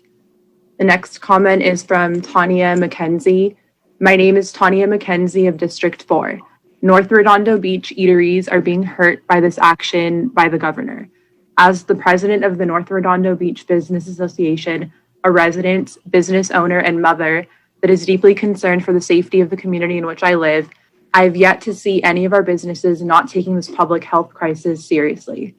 Our businesses have done what was asked and continue to be diligent in keeping their customers safe and should not be punished for the actions of those that chose to disregard the damage that not following guidelines would do. These businesses have invested funds to provide a safe atmosphere to ensure continued patronage and deserve the benefit of the doubt and the benefit of our support on the issue. Outdoor dining should be able to resume ASAP. The next comment is from Dean Francis. While I appreciate this item, no action should be taken. No draft or data or science was provided in the agenda. We are all hurting to get over this pandemic, and bars or restaurants were spreading COVID. Frequently, one can observe drinking patrons from multiple parties shouting right next to each other. This obviously spreads. Aggressive use of tents further restricts air. Instead of reacting, this council should form a subcommittee and be proactive with other beach cities and LACO. So when it gets worse this winter, spring, we are closing parking and bike paths before beaches. This council failed to do that last year, and when beaches closed, you remain silent. And the final e-comment is from someone who already spoke under Zoom, so I won't read that. Yeah. So the comments have concluded. Thank you. Okay. Thank you, Eleanor. Thank you, Katira. So I guess there's a motion on the floor in a second. I don't see more hands up, no more public comments. I'll just take a roll call vote. Councilmember Nairnine. Aye. Councilmember Lowenstein. Aye. Councilmember Horvath, No. Councilmember Grand, Aye. and Councilmember MD. Aye. Okay, there you go. 4-1. All right, moving right along. Next up is item P1, consider reappointing Mary Drummer as a representative of the Los Angeles County West Vector District Board for the City of Redondo Beach for a term commencing January 1, 2021 and expiring December 31st. Yeah, we haven't heard much from them. I think Mary's on the line. Joe, did you want to say something about this, or? Ted Simon, you can take it away. Oh, thanks, Joe. Yes, Mayor, as you done a couple of years ago in December of 2017, actually, you appointed Mary Drummer as your representative on the West Vector Control Board, which started in January. It is a 2-year term. Ms. Drummer her term is expiring at the end of December this year. She has shown interest in remaining on the board representing the City of Redondo Beach. I believe she's on the line as well to provide additional insight. We have added her resume and her qualifications as a point of reference for consideration tonight. Great. You want to talk, Mary? Or? Here we go. Yeah, there we go. First, thanks for your service, Mary, and go right ahead. You should be able to speak. Hi, thank you, and you're welcome. So first, allow me to express my gratitude to the council for considering me for a second term serving the interests of the citizens of Redondo Beach and the Vector Control District at large. In the past 2 years, the city has had approximately 100 service visits in total and no deaths due to West Nile virus, as another neighboring city has experienced. The pandemic has slowed mosquito impact due to people staying indoors. And the district implemented safety measures for employees, but continues to make in-person visits. In regard to board activity, I was able to influence change in making the website legally compliant for the first time in the district's history. Additionally, the board will be involved in replacement of our auditor, who has served for nearly 30 years, long past the legal limit imposed and implemented in 2013, that has a limit of 7 years.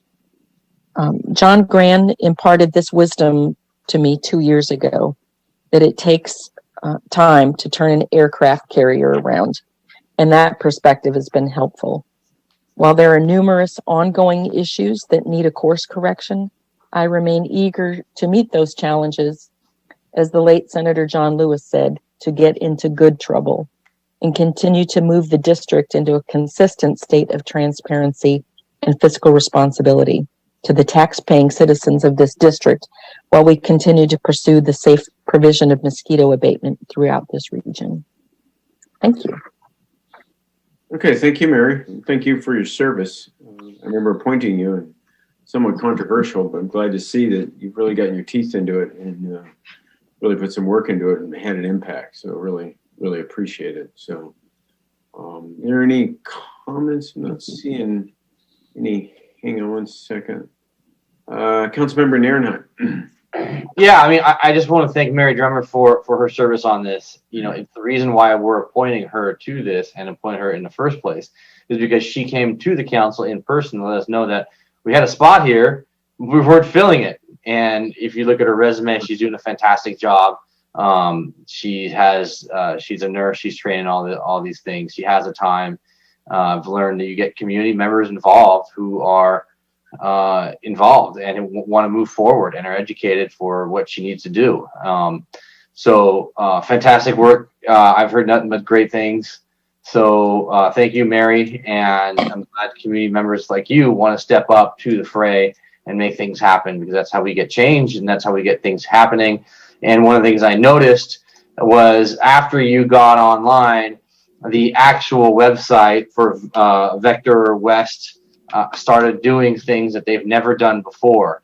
A website that was built in 1996 and wasn't really updated at all, finally had some things on there that was never. It's been actually redone. So Yeah, thank you. Big kudos to you for moving those things forward. And the auditor controller is a huge deal. So great work, and looking forward. So I'll make a motion to approve you in this position and for the 2-year term. Okay, is there a second? Second. Okay, there's a motion by Councilmember Narenheim, second by Councilmember Lowenstein. Councilmember Horvath. Yeah, I'm going to make a substitute motion to open up the nomination period to multiple people for the appointment. Okay, is there a second to Councilmember Horvath's substitute motion? I'll second that. Okay, so the substitute motion, second by Councilmember Grant. Are there any public comments? I don't have any public comments. Yeah, no public comments at this point. Okay, we'll vote on that then. I don't see any more hands up. Councilmember, this is on the substitute motion to open it up for nominations. Did you have something more to say? Yeah, I have a question actually. What does that mean? Haven't we? I mean, Mr. Saman or Mr. Hefkin, haven't we already looked and said, okay, we're going to reappoint this person? Are there applications in for this? No, actually, this item was brought to us by Ms. Drummer. We put in the report, your options are to reappoint her, or should you wish to open it up and get other applications, you could go through that process. So we did not solicit applications for this. This follows a different process from the mayor's appointments. So anyway, either option would work tonight. You could either reappoint her, or you could advertise and solicit other applications and go through a process. Can we appoint her to this position, and if some other people show up, we can appoint them? Yeah, what about the meeting in January if she's not reappointed? Yeah, we don't have representation. Have her fill in until then or something like that? Why don't we just take a vote on the motion and then we'll deal with those kind of problems in the future in case we don't need to deal with that. Okay. In other words, if she gets appointed, we don't have to deal with that. Okay. Okay. Fine. All right, we'll take a vote on the substitute motion. Councilmember Narenheim. No. Councilmember Lowenstein. No. Councilmember Horvath. Aye. Councilmember Gran. Aye. And Councilmember MD. No. Okay, well, there you go. Substitute motion. I'm glad I listened to you, Laura. Okay, we'll go back to the original motion. Councilmember Narenheim. Aye. Councilmember Lowenstein. Aye. Councilmember Horvath. No. Councilmember Gran. No. Councilmember MD. Aye. Okay, there you go, Mary. You just got appointed for another 2 years. Thank you very much for your service. Thank you. Okay. So, moving right along. Look at that. I think we're done. So, Mayor, Council referrals to staff. Councilmember Narenheim. Yeah, I got a couple, actually. We keep getting PDFs from commissions and put in our mailbox, and they're always a day late and $1 short. When I get it, I'm like, oh, look at that. This is interesting. Oh, look at that. We're done already. Especially now with COVID, I'm only checking in there very infrequently.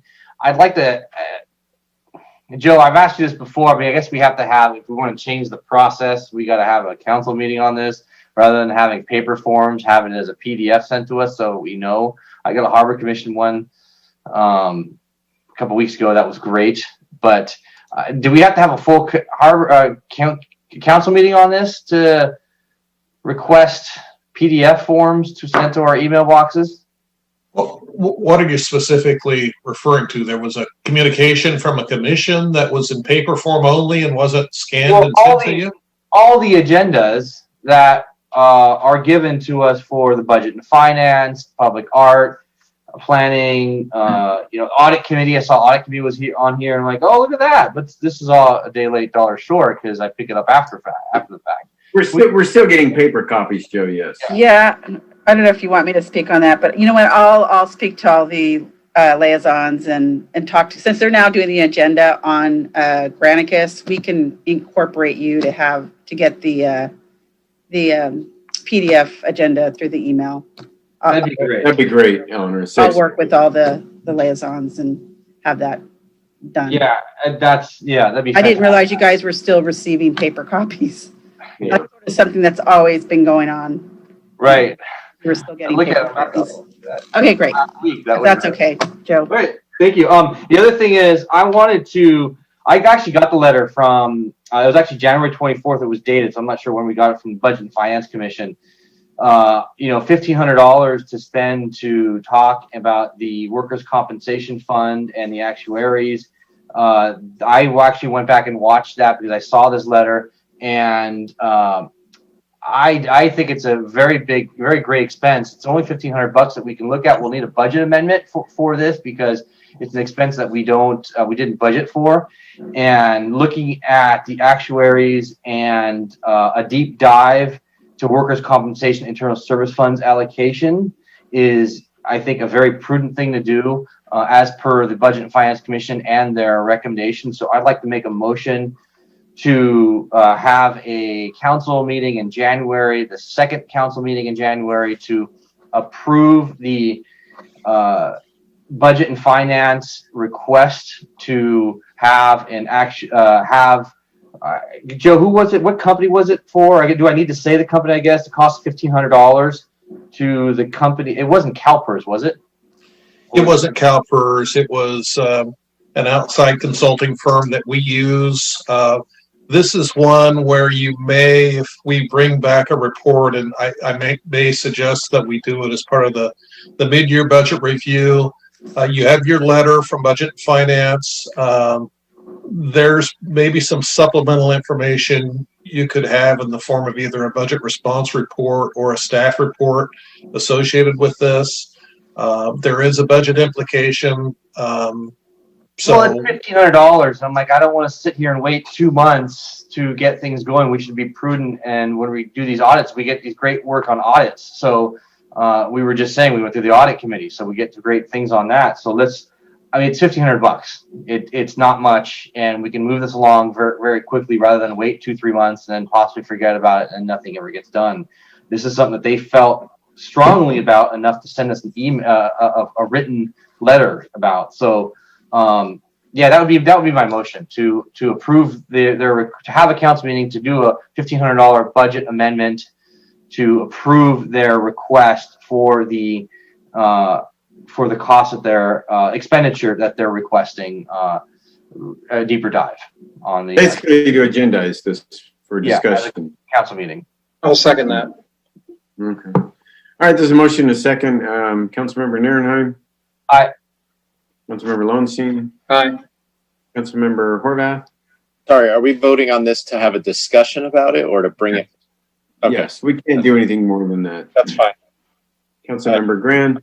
Aye. And Councilmember Horvath. Sorry, MT. I'm going to vote no. Okay, so 4-1. There you go. We'll have And you said second meeting, so whatever, or if it's the first or third week, then yeah. Yeah, I figured much is going to go on between now and then to give them an extra week of time. Yeah. So be good. Okay, thank you very much. That's all I have right now. Thank you. Councilmember Lowenstein. Yeah, Neil stole mine, which was the actuary. So that's it. Councilmember Grant. Sorry, Councilmember Horvath. Nothing. Happy holidays to each of you. Thank you. Appreciate that. Councilmember Grant. I will second the happy holidays and raise you a great new year. Councilmember MD. I don't have anything. Thank you, very much. Well, I'll just make an attempt at closing out the year for everybody. It's been a heck of a year. Who would have thought this was going to happen? Wow. I want to thank our staff, everything they've done that worked so hard all throughout all this, made a lot of adjustments. Thank our community organizations, Riviera Bid, done a fantastic job adjusting to this, finding a way for their businesses to still make money. Our police and fire, the adjustments they've had is just incredible. Everybody's really stepped up.